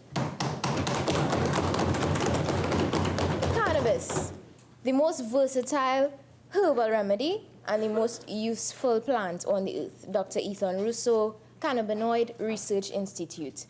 Well, how useful can this be to the economy of Trinidad and Tobago? Throughout my research, Madam Speaker, I stand firmly with Dr. Ford Khan, who, in his recent contribution to our budget, he stated that the decriminalization of marijuana can be used as a revenue-generating tool. To the Attorney General, yes, given that Jamaica and Trinidad do not have the same culture, St. Vincent and Barbados also do not have the same culture, yet they have capitalized on the global boom. Why shouldn't we? It always baffles me to look at the official Twitter of the Trinidad and Tobago Police Service. I receive updates like the TTPS has destroyed $2.1 million worth of marijuana in Moruga. The TTPS has destroyed $17 million worth of marijuana in Grand Riviere. Madam Speaker, I thought we wanted to make money, not burn it. In relation to the decriminalization of marijuana for medicinal use, Madam Speaker, the budget for health is $6.2 billion. Madam Speaker, imagine how this can be reduced if we were to substitute prescription drugs for marijuana. Millions are wasted in importing synthetic drugs that contain adverse side effects, as given by my colleague on this side. And I'll further quote the budget, Madam Speaker. The operational cost alone of each new hospital is millions per year. For example, the Couva Children's Hospital is $430 million per year. When the potential for products that contain marijuana compounds is almost infinite, why should we continue adding to such an extensive bill? What if we were to create our own produce? Won't this be beneficial, both economically and medically, to Trinidad and Tobago? Speaking of produce, Madam Speaker, in light of the recreational use, the budget also states that a mere $0.545 billion is allocated to agriculture. With a country as rich in produce as it is in culture, how can we possibly bear fruit? With the food bill being $56.9 million, The government has decided to reduce this by targeting a doubling of agricultural output. So, by decriminalizing marijuana, it is possible to diversify the economy. Given that the Minister of Health may hold power to issue license to import, use, sell, grow, and manufacture marijuana, given by Nazma Mullah, the head of the Caribbean Collective of Justice in the Guardian newspaper, we can consider supply. Madam Speaker, it builds the labor force. It can reduce our 5.10% unemployment rate, as given by the Global Trading Economics. Job opportunities are endless in this field. Does this not amount to a better skilled population, Madam Speaker? Jobs such as chemists, branding, and marketing specialists can be opened up. Yes, we all know that marijuana is a cash crop.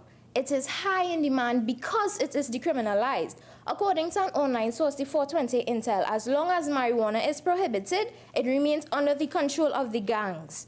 Madam Speaker, therefore, aren't we pushing the black market agendas by doing this? Madam Speaker, to the government, I say, yes, the opposition is aware that when you give Trini people an inch, they take a yard. However, a well-thought-out framework may be able to outright some of these repercussions. In conclusion, Madam Speaker, the opposition does not seek to put forward a motion that alludes to marijuana being a wonder drug and that it can heal the nation. We are simply here to remind the government that it is almost impossible to stop an idea whose time has come. And in this case, it is marijuana. And maybe, just maybe, Trinidad and Tobago can benefit from it. Thank you, Madam. Minister of Social Development and Family Services. Thank you, Madam Speaker, for allowing me to enter this debate. Madam Speaker, we need to stop trivializing this issue and assess it in its utmost form. Marijuana kills people. Even small amounts of marijuana kills people, be it direct or indirect. And Madam Speaker, I am sure that the opposition would disagree with my latter statement, but I am here to prove it. This motion prevents the advancement and development of Trinidad and Tobago and endangers family life and society. If the opposition isn't aware of how, Madam Speaker, I will inform them, as it is my duty to educate those who aren't quite up to par with the matter. Madam Speaker, I can go to a number of schools right now and purchase marijuana in the form of a cookie, in the form of brownies, in the form of gummy bears. If we decriminalize this natural herb, as the opposition so kindly puts it, Madam Speaker, it would be much more accessible than it already is, and it is very accessible. I can get it in schools, I can get it in town, I can get it in numerous neighborhoods, Madam Speaker. Our institutions of learning would be a hotspot for marijuana, and our communities would be more crime-ridden.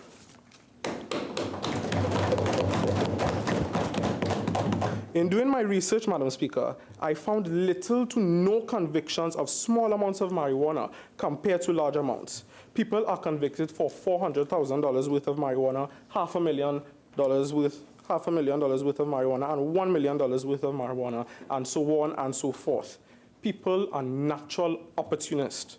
We can't just sit and be sufficient with what we have. We always want more. Now, Madam Speaker, I would like to relate a little to driving under the influence. 23 drivers were charged with driving under the influence in a weekend's time in June of 2016. An 80-year-old man was struck and killed on the Western Main Road, Concrete, while crossing. He was struck by a drunk driver. A 62-year-old man was struck off his bike and killed, Madam Speaker. The point I'm trying to make is that we already have a problem with alcohol, that they are driving under the influence. Do we want to add to that problem? Madam Speaker, I would now like to talk about how the decriminalization will affect families. David Dozat, father and husband, a 23-year-old man who went home high on marijuana, beheaded his wife in the presence of his 1-year-old son and 3-year-old daughter. Richard Kirk, high on marijuana edibles when he killed his wife in front of his 7-year-old son, and then asked his son to kill him, but he didn't. A father from Pennsylvania killed his 5-month-old daughter while high on marijuana. and another case, and another case, and another case. And that is what it would be, Madam Speaker, if we decriminalize it. Case after case after case. Murder after murder after murder. And we cannot, I say we cannot let this happen, Madam Speaker.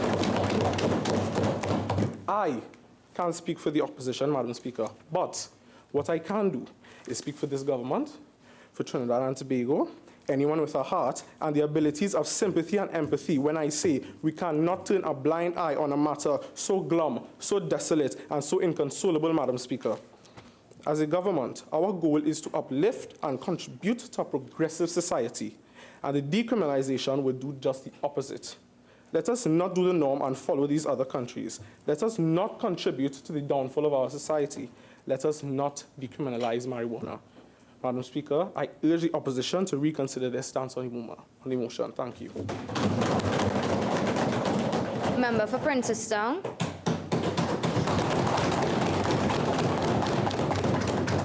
Thank you, Madam Speaker. Madam Speaker, in accordance with Standing Order 4410, I request leave to refer to my notes. The leave you seek is granted. Thank you once again, Madam Speaker. Taking into consideration the motion we have at hand, we see countries like Antigua and Barbuda, Jamaica, the Cayman Islands, Puerto Rico, Bermuda, all have either legalized or decriminalized marijuana. The nation of Antigua and Barbuda's lower house of parliament passed the Misuse Drug Amendment Bill that decriminalizes the possession of up to 10 grams of cannabis, Before this bill was passed, a poll was taken in the country. It's up to 70%, over 70% actually, of the nation's population agreed to decriminalize marijuana. When the Prime Minister of Antigua, of this nation, was asked to give a statement to the media on why the bill was passed, he said it was because of the wide use of the herb, and also he wanted to keep up on changing times. Madam Speaker, do we want our nation to be a backward nation, or do we want to keep up on changing times? A quote from Warren Bennett says, "Success in management requires learning as fast as the world is changing." I speak on behalf of the entire opposition when I say we do not want to see this government run our country into the ground because they are not susceptible to change.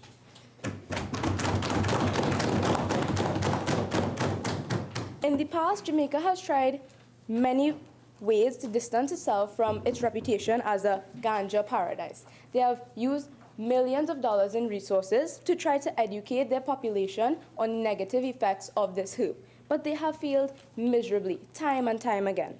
After Jamaican authorities saw the revenue that was brought in from states like Colorado and California, millions and billions of dollars of revenue, they decided to leverage the Rastafarian population instead of shunning them away. Jamaica has already decriminalized possession of small amounts of marijuana and legalized the use of medicinal marijuana. From an article published on September 3rd, 2016 by Forbes, in the first month that recreational marijuana stores opened in Colorado, recreational sales exceeded 14 million and medical sales more than double that amount at $32.5 million US. This was in 2014. At the end of 2017, combined marijuana sales in Colorado exceeded $1.5 billion. The article goes on to further state that in the Institute of Pueblo in the state of Colorado, $58 million of revenue was brought in. Half of this was used for stricter laws and law enforcement, and the other half was allocated to scholarships that helped 210 students. Who can say no to more scholarships for a nation? Tell me, who really could say no to more scholarships? As the member for Laventille West said, the future of our country depends on how educated our youth are. If we have more scholarships, if we have more money to give students scholarships for them to go abroad or even have a chance, a fighting chance. Would the member give way? No, sorry. Okay. To be more educated, that would diversify our country and make it better. It would make our future brighter as a country. Thank you, Madam Speaker. Minister of National Security.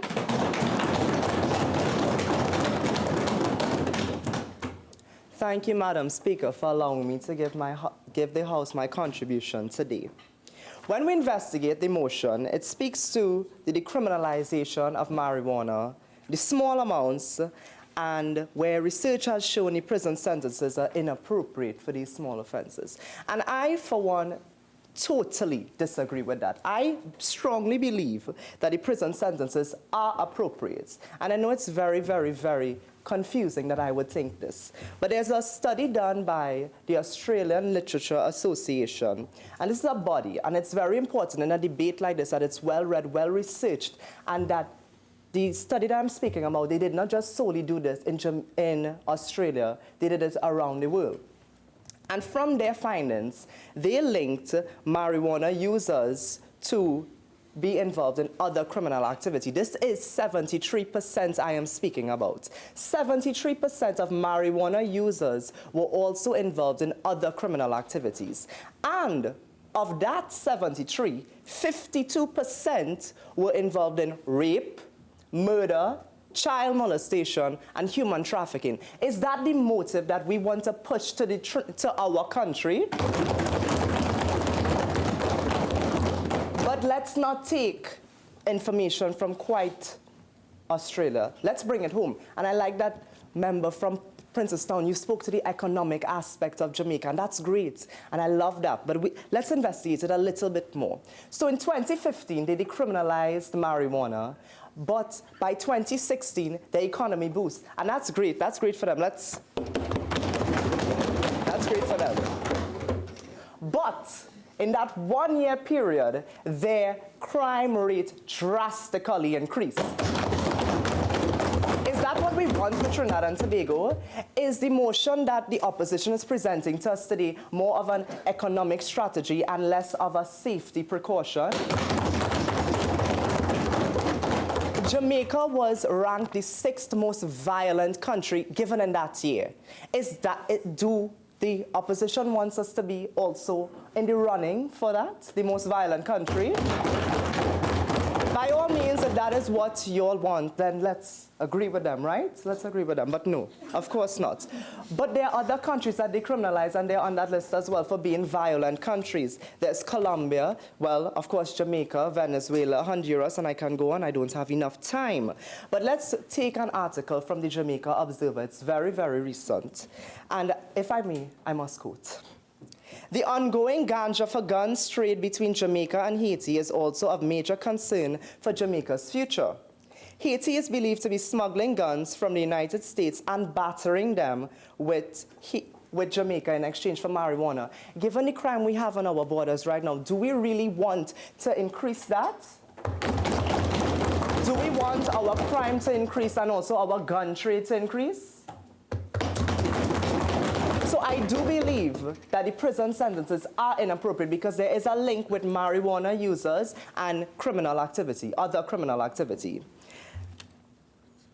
This motion also speaks to the backlog of cases, and as the Attorney General proposed a very great solution, I myself also have another solution. It takes 3 months for the results to come back to the courts.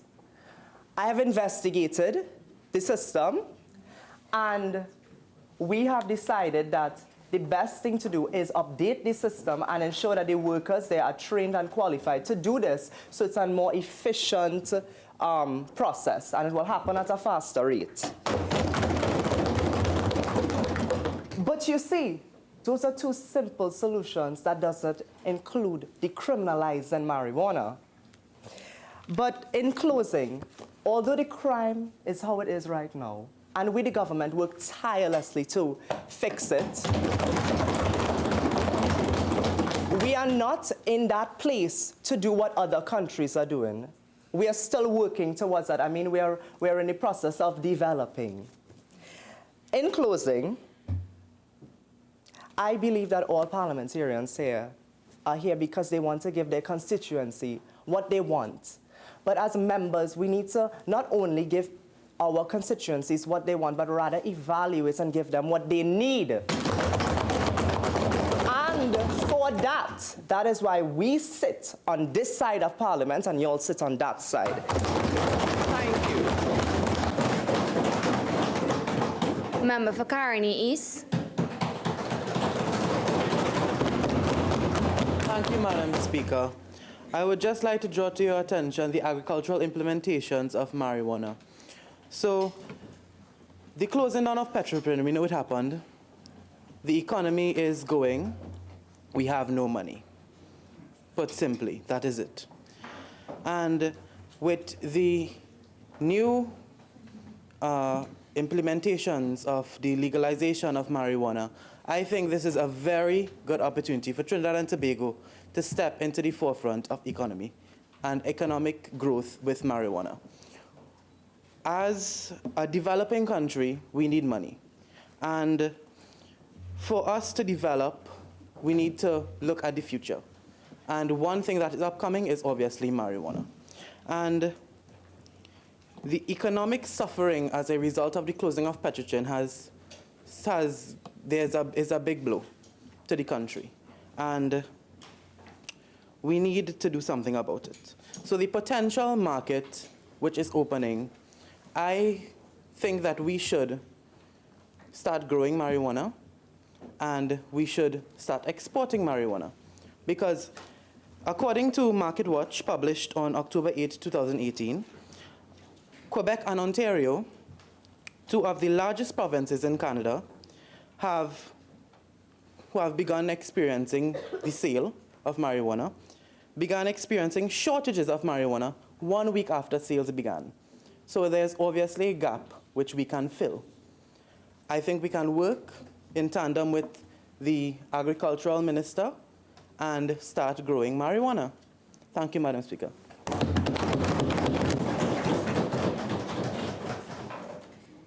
Minister of Community Development, Culture and the Arts. Thank you, Madam Speaker. Baby boy is reportedly first pot overdose death. Daniel Juarez, an 18-year-old from Brighton, has died on September the 26th of 2012 after stabbing himself 20 times. The National Academy's review notes that several children have stopped breathing and gone into comas after consuming cannabis that was intended for the use of adults. What I have just said were the disheartening yet realistic headlines of articles that were recently published. Baby boy's reportedly first pot overdose death, published on November the 16th of 2017 from the New York Post. The only thing that we found was marijuana. Dr. Christopher Hoyt, a poison control doctor, said high concentrations of marijuana was in his blood, and that was the only thing we found. Daniel Juarez, an 18-year-old from Brighton, died on September the 26th of 2012 after stabbing himself 20 times. Let me repeat myself, stabbing himself 20 times. This article, published on May the 18th of 2015 on CBS Denver. If he hadn't smoked marijuana that night, he would still be here, his sister says. Are these the articles we want starring in the Newsday, or the Daily Express, or the Guardian newspaper every morning? Are these the headlines we want to hear blasting through our radio stations as we're on our way homes? Is this the future we want for our beautiful twin island of Trinidad and Tobago? As a government, it is our duty to take care of our country's well-being. And by decriminalizing marijuana, these are the sort of headlines that will become the norm in our society. If these stories have not allowed you to see the negative light that marijuana will shed in this country, maybe these studies will. According to the National Institute on Drug Abuse, marijuana use can have a number of negative effects on a daily user's life. It has been associated with decreased motivation, affecting one's school or work performance. Marijuana use has been connected to increased absences and decreased work performance. There are also more work accidents, which can lead to more workers' compensation claims. These factors eventually lead to a marijuana user losing his or her job. But wait, not only in the workplace can it get thrown out, but in the homes of our very citizens. From a study done in Barbados in 2002 by the United Nations Office on a group of young people, most of them, when asked, said that marijuana causes tension and conflict in the family, and sometimes even for the user to be thrown out.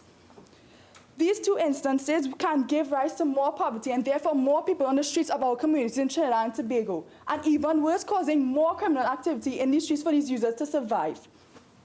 Speaking of violence, adding to what my National Minister of Security has said, I would like to state that marijuana increases violent behavior. What proof do I have for that? A Cambridge study in delinquent development was conducted in London, comprising of 411 boys. 20% of the boys who used cannabis from the age of 18 and onwards reported violent behavior began after beginning to use cannabis. These results show that continued cannabis use associated with a 7-fold greater odds for subsequent commission of violent crimes.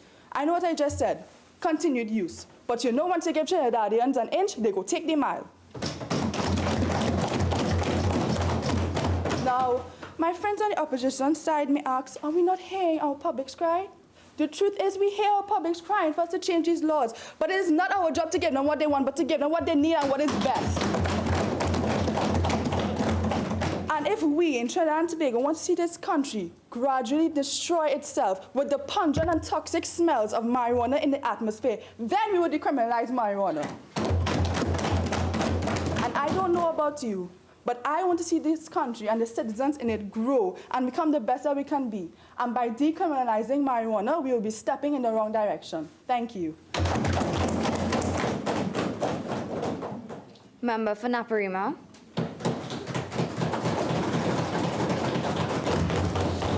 Thank you, Madam Speaker. Madam Speaker, cannabis, marijuana, ganja, the herb. Madam Speaker, on the streets and the private chambers of the respected citizens in the lofty positions of power, in one form or the other, it is found on the streets. Madam Speaker, it is known as weed, thing to pull, high grade, kush. Madam Speaker, in the extreme corridors of power, where access to wealth can breed advanced desires, you will find purple skunk, Colombian red, grape app, and of course, OG kush. Some boil and some drink. Some process into oils. Some cook into food. Some grow, some export. Some import, and some smoke out. In other words, Madam Speaker, the Republic of Trinidad and Tobago is jam-packed with cannabis and is pouring out to the nostril of a twin island nation. And this, Madam Speaker, is a cannabis question. What do we do with this curious plant, Madam Speaker? Some people call this the unique flora, a gift from Creator God, while others call it the devil's lettuce.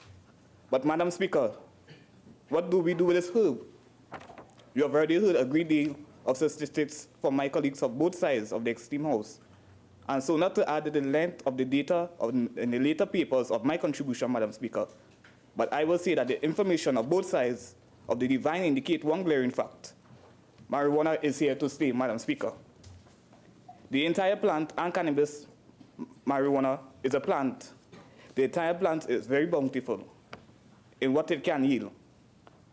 Madam Speaker, when I say the cannabis is a plant, I mean to differentiate it from hard drugs like cocaine, heroin, and other highly processed drugs, far removed from its original plant form like cannabis. Madam Speaker, it's like Standing order 4410.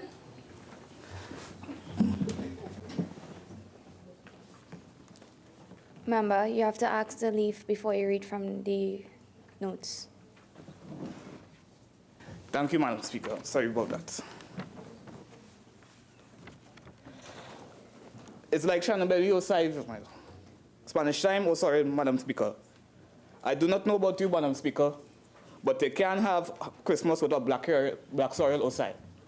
I mean, sorry about that. You can't have Christmas without black cake or sorrel. You don't know.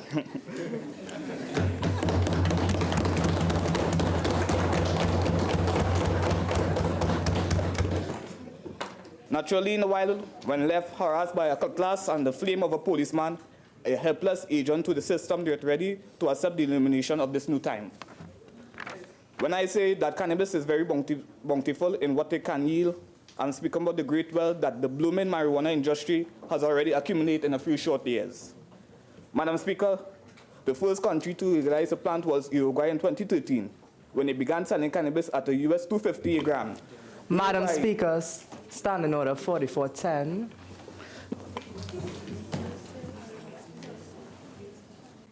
Member, you have to ask to leave before you read from your notes.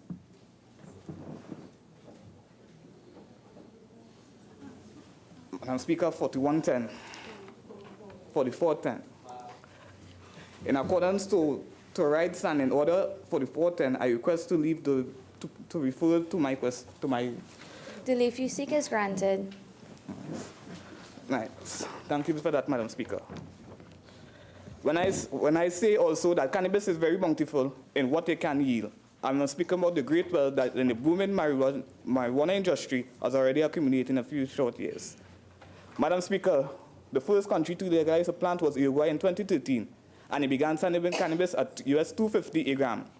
Uruguay, due to extreme or external factors like a reluctant banking system and a new political force with a socio-political focus, and has been slow to enter the massive trend in international market. Limited local farmers from the full growing potential. But, Madam Speaker, turn to Canada, who just recently, in October 2018, legalized the plant, and through various agriculture and agro-processing policies and practical industry technologies, were able to carve out more than $4 million Canadian worth of sales on the first day of legalization. Madam Speaker, in the US, in California, marijuana is the #1 cash crops at $38.5 billion. It is surprise corn, which secures $23 billion every year, creating a great boost for the agriculture and processing industries. Jamaica cannot be left out. Our neighbor in the Caribbean has taken the first step to partner with the Canadian expert due to not only process medicinal marijuana, but also to the diversification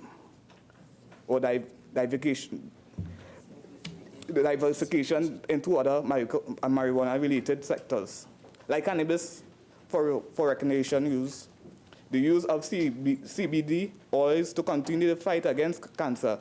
Your time has expired.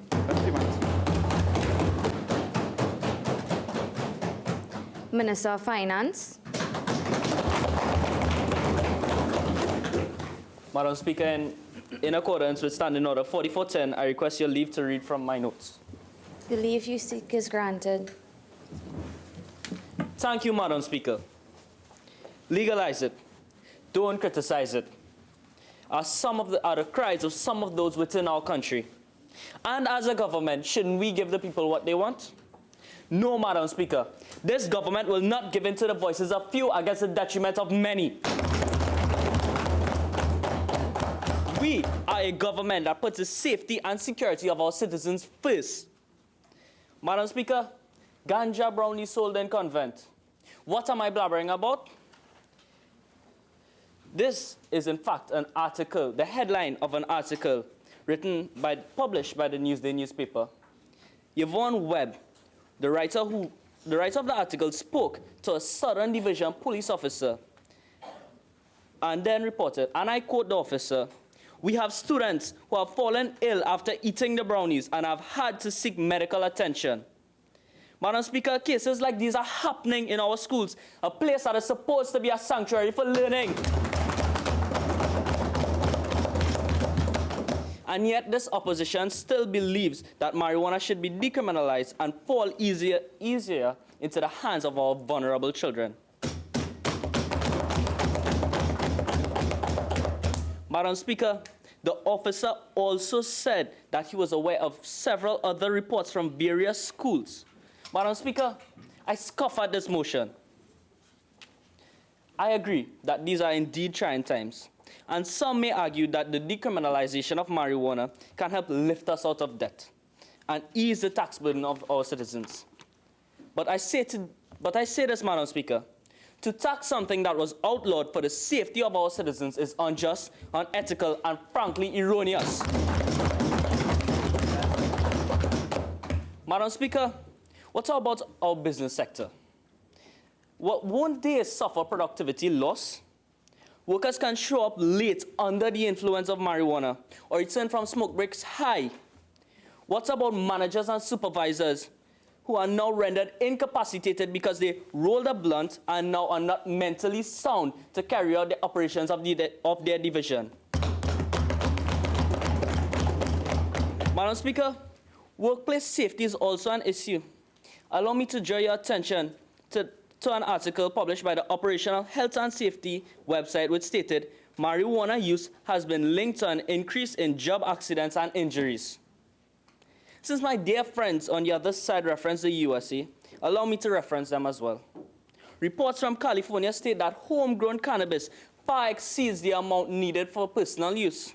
So what do they do? Turn to the black market, of course. And this causes an influx within the cannabis market and severely off-puts the tax product. Madam Speaker, I must say, marijuana is an addictive substance, and a dependence can be developed. Within our country, there are approximately 29 drug treatment programs. They are run by government, non-governmental, hospitals, and religious groups. Madam Speaker, this number will only increase with the decriminalization of marijuana. A study done in 2014 by the World Bank put public health expenditure in Trinidad and Tobago at 50.32% of our GDP. Our GDP for 2014 was $27.2 billion US. This meant that the government spent $13 billion, $600 million on healthcare. Madam Speaker, this will only increase with the passing of this motion, as there will be an increase in cancer costs as these people will use their cigarettes to smoke their marijuana with the roll-on. In closing, Madam Speaker, I would like to thank you, and I urge my friends on the opposition to have the same view as the government. Put the people's interests at heart. Thank you, Madam Speaker. Member for St. Augustine. Thank you, Madam Speaker. Madam Speaker, herb is the healing of a nation, alcohol is the destruction. Madam Speaker, according to Genesis 1:29, which reads, "And God said, Behold, I have given you every herb bearing seed which is upon the face of the earth, and every tree in which is the fruit of a tree, yielding seed, to you it shall be for meat." Madam Speaker, in this country in which I believe that the laws are based on religion, why is it that the plant given to us by the most supreme being is a criminal offense? Madam Speaker, as defined by the leader of the opposition, decriminalization means the reduction in fines for possession of small amounts of a drug. Under our current legislation, Madam Speaker, a person found with possession of marijuana can be fined to $25,000 and 5 years in jail, or $50,000 and 10 years in jail. Madam Speaker, these fines can be burdensome to poorer families, as in addition to them, they have attorney fees and other court costs. Madam Speaker, in families where persons are incarcerated, there may be an increase in financial strain as the burden is now placed on one person to provide.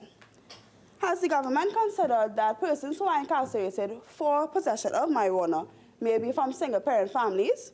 In this case, what does the government intend to do with these children? Are they going to be placed in foster care? Are they going to be, other family members going to have to now take up the burden of them?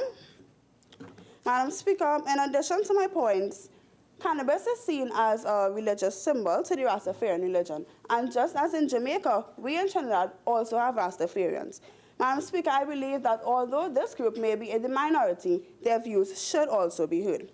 Madam Speaker, according to the CARICOM Regional Commission on Marijuana 2018, Hinduism is another religion in which the cannabis plant is seen as a spiritual symbol. Madam Speaker, this plant in the Hindu religion is offered to Shiva, a Hindu god, and is used in a drink which is seen to purify and cleanse the body. Now, Madam Speaker, as Hindus make up approximately 56.19% of the East Indians in the Caribbean, out of which 22.49 are Hindus in Trinidad and Tobago, does the government intend to incarcerate these Hindus that may be using marijuana? Madam Speaker, the words here every creed and Would the race... member give way? No, sorry. Madam Speaker, the words here every creed and race in our national anthem suggest that all religions and ethnicities should find an equal place here. And under the current legislation, this is not happening. Madam Speaker, my Colleagues on the other side seem a bit uptight this morning. Is it that they need something to relieve their stress?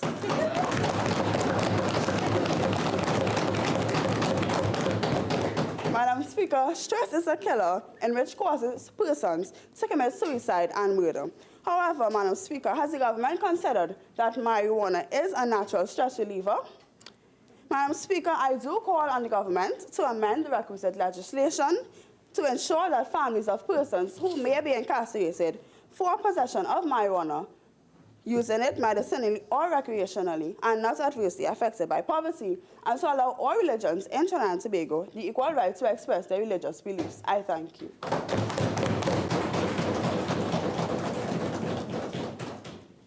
Minister of Foreign and CARICOM Affairs. Madam Speaker, I beg to request to use the standing order 4410. The leave you seek is granted.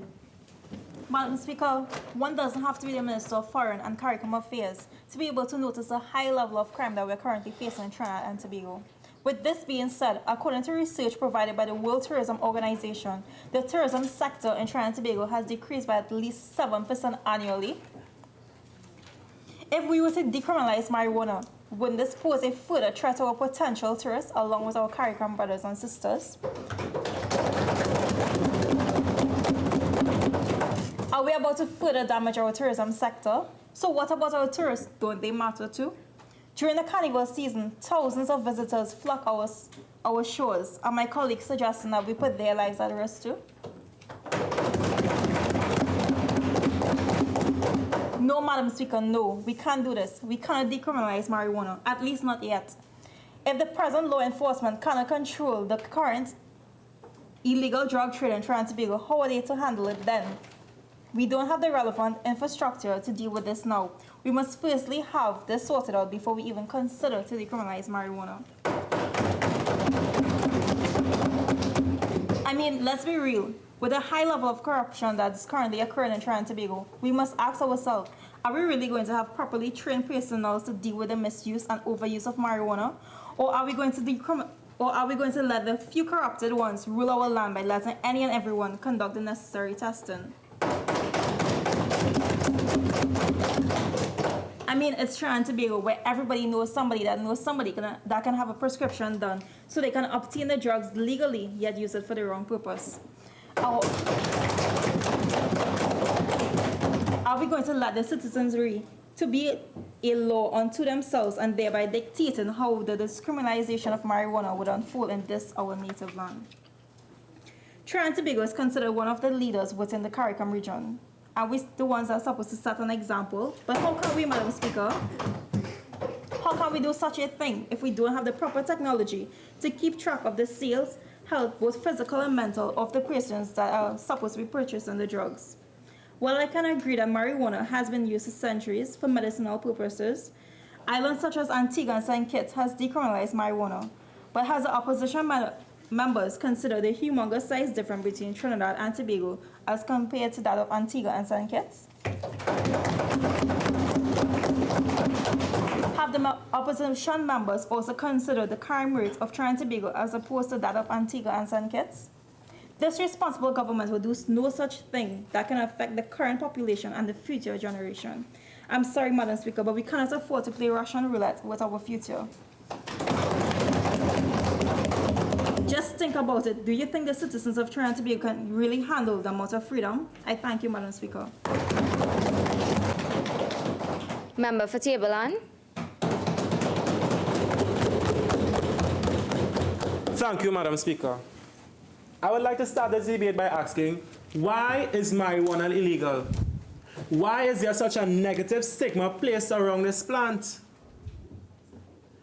CNN's chief medical correspondent, Dr. Sanjay Gupta, states that most of the research done on marijuana is negatively skewed. Did you know that 93, yes, and I repeat, 93% of the research done focuses on the negative, while only 7% focuses on the positive? Marijuana has been used for its medical benefits for the past 10,000 years. In ancient India, for example, marijuana has been recommended to quicken the mind, lower fever, induce sleep, stimulate appetite, and improve digestion. So why? Why criminalize a plant that comes from the earth, God's creation? This is a substance that is natural. It is not created in a lab. It is not tainted with chemicals. It is a herb. Marijuana, even less dangerous than opioid pharmaceuticals. Something that is promoted via mass media, something that is sold in pharmacies, made available to mothers, to children, to fathers, cause more damage than marijuana could ever do. A study performed by the Center for Disease Control and Prevention concludes that in 2011, of the 41,340 drug overdose, 55%, and I repeat, 55% was due to pharmaceuticals. And yet still the government fails to be aware that there is not a sufficient enough reason for marijuana to be decriminalized.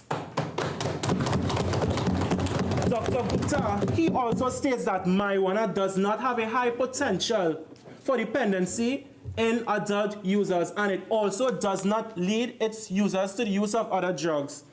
Marijuana, when compared to other drugs, has an estimate of 7 to 9% dependency compared to cocaine, 20%, heroin, 25%, and tobacco, something that is illegal, 30%.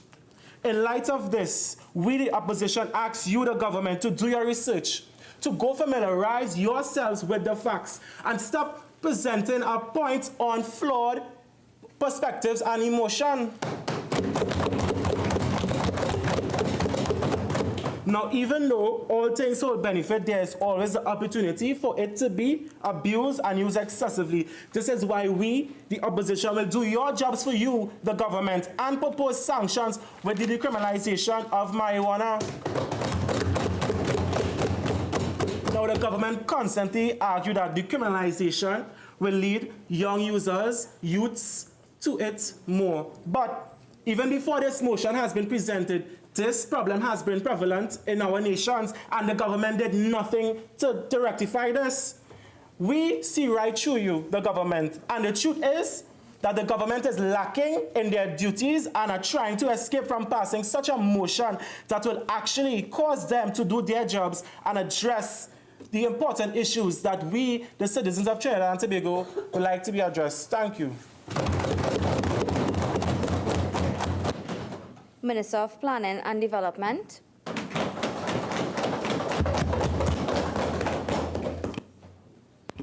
Thank you, Madam Speaker. Madam Speaker, as we talk of marijuana decriminalization surges across the length and breadth of our nation, there seems to be those, including my dear friends on the other side, who believe that this is an inevitable tidal wave of unquestioning change that we must now consider the new cultural norm. Madam Speaker, the prevailing mindset seems to be that everyone wants it, our constituents wants it, but has the opposition carefully assessed the detrimental effects that this need can have on their constituents? Madam Speaker, there is a very popular saying used by many politicians that the voice of the people is the voice of God. Today I ask, why is the voice of a minority of our population being used to influence this motion that, if passed, will affect all our citizens in a negative manner? Madam Speaker, the simple fact that those lobbying for marijuana decriminalization have a skillful and brilliant strategy of social norming does not mean that the majority of our population wants marijuana to be decriminalized. Can the member give way, please? No, thank you. Madam Speaker, I move on to the issue of overcrowding at our nation's prisons.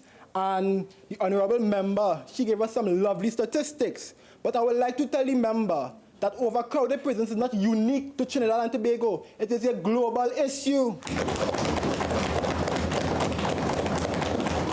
Madam Speaker, the United States of America, Australia, the UK, our neighbor Jamaica, they are all struggling to combat the issue of overcrowding.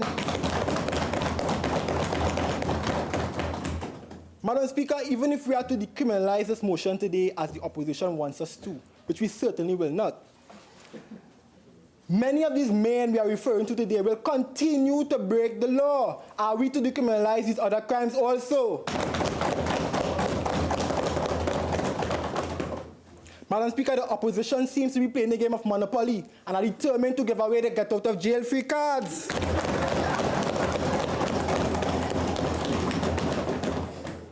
Madam Speaker, I move to the criminal justice system, and I heard the Prime Minister made mention of white-collar crimes. Well, I want to inform the Prime Minister, if she have information, carry it to the court, carry it, bring it to us. They are going to jail too. We are not sparing no one. Madam Speaker, this government is committed to ensuring that we have a system where each and every citizen is able to receive justice on time. As such, the government has already passed and amended several pieces of legislation, and the Attorney General and the Minister of National Security would have spoken on some, and I would just like to elaborate. Madam Speaker, we have implemented the criminal procedure rules, which came into effect in April of 2017. Madam Speaker, what this will see is a drastic improvement in case management, Madam Speaker, as there are no penalties for those who fail to make timely submissions to the court, which is one of the contributing factors to our constant overcrowding. Madam Speaker, we have also made amendments to the Legal Aid and Advice Act, which will work hand in hand with the criminal procedure rules. Madam Speaker, this will result in the mandatory appointment of a public defender to a person who is charged with an offense if they or do not have an attorney. Madam Speaker, the government of Trinidad and Tobago has not forgotten our young children. In March of this year, after 4 long years of hard work, which saw 19 pieces of legislation being amended, this government was able to commission 2 children courts. Madam Speaker, our children will no longer be placed in a criminal justice system unsuitable to their holistic development. Madam Speaker, what this court will do is that it will focus on restorative justice instead of punitive justice, especially as it relates to the minor offenses such as marijuana possession. Madam Speaker, through this system, our youth are being given the second chance that they so rightly deserve. So, Madam Speaker, as I close, this motion is frivolous and vexatious. Madam Speaker, this motion has no purpose. This motion has no basis. It is vacuous. It is tenuous. Madam Speaker, it is absurd. And this government will not be supporting a motion that negatively affects our citizens. I thank you.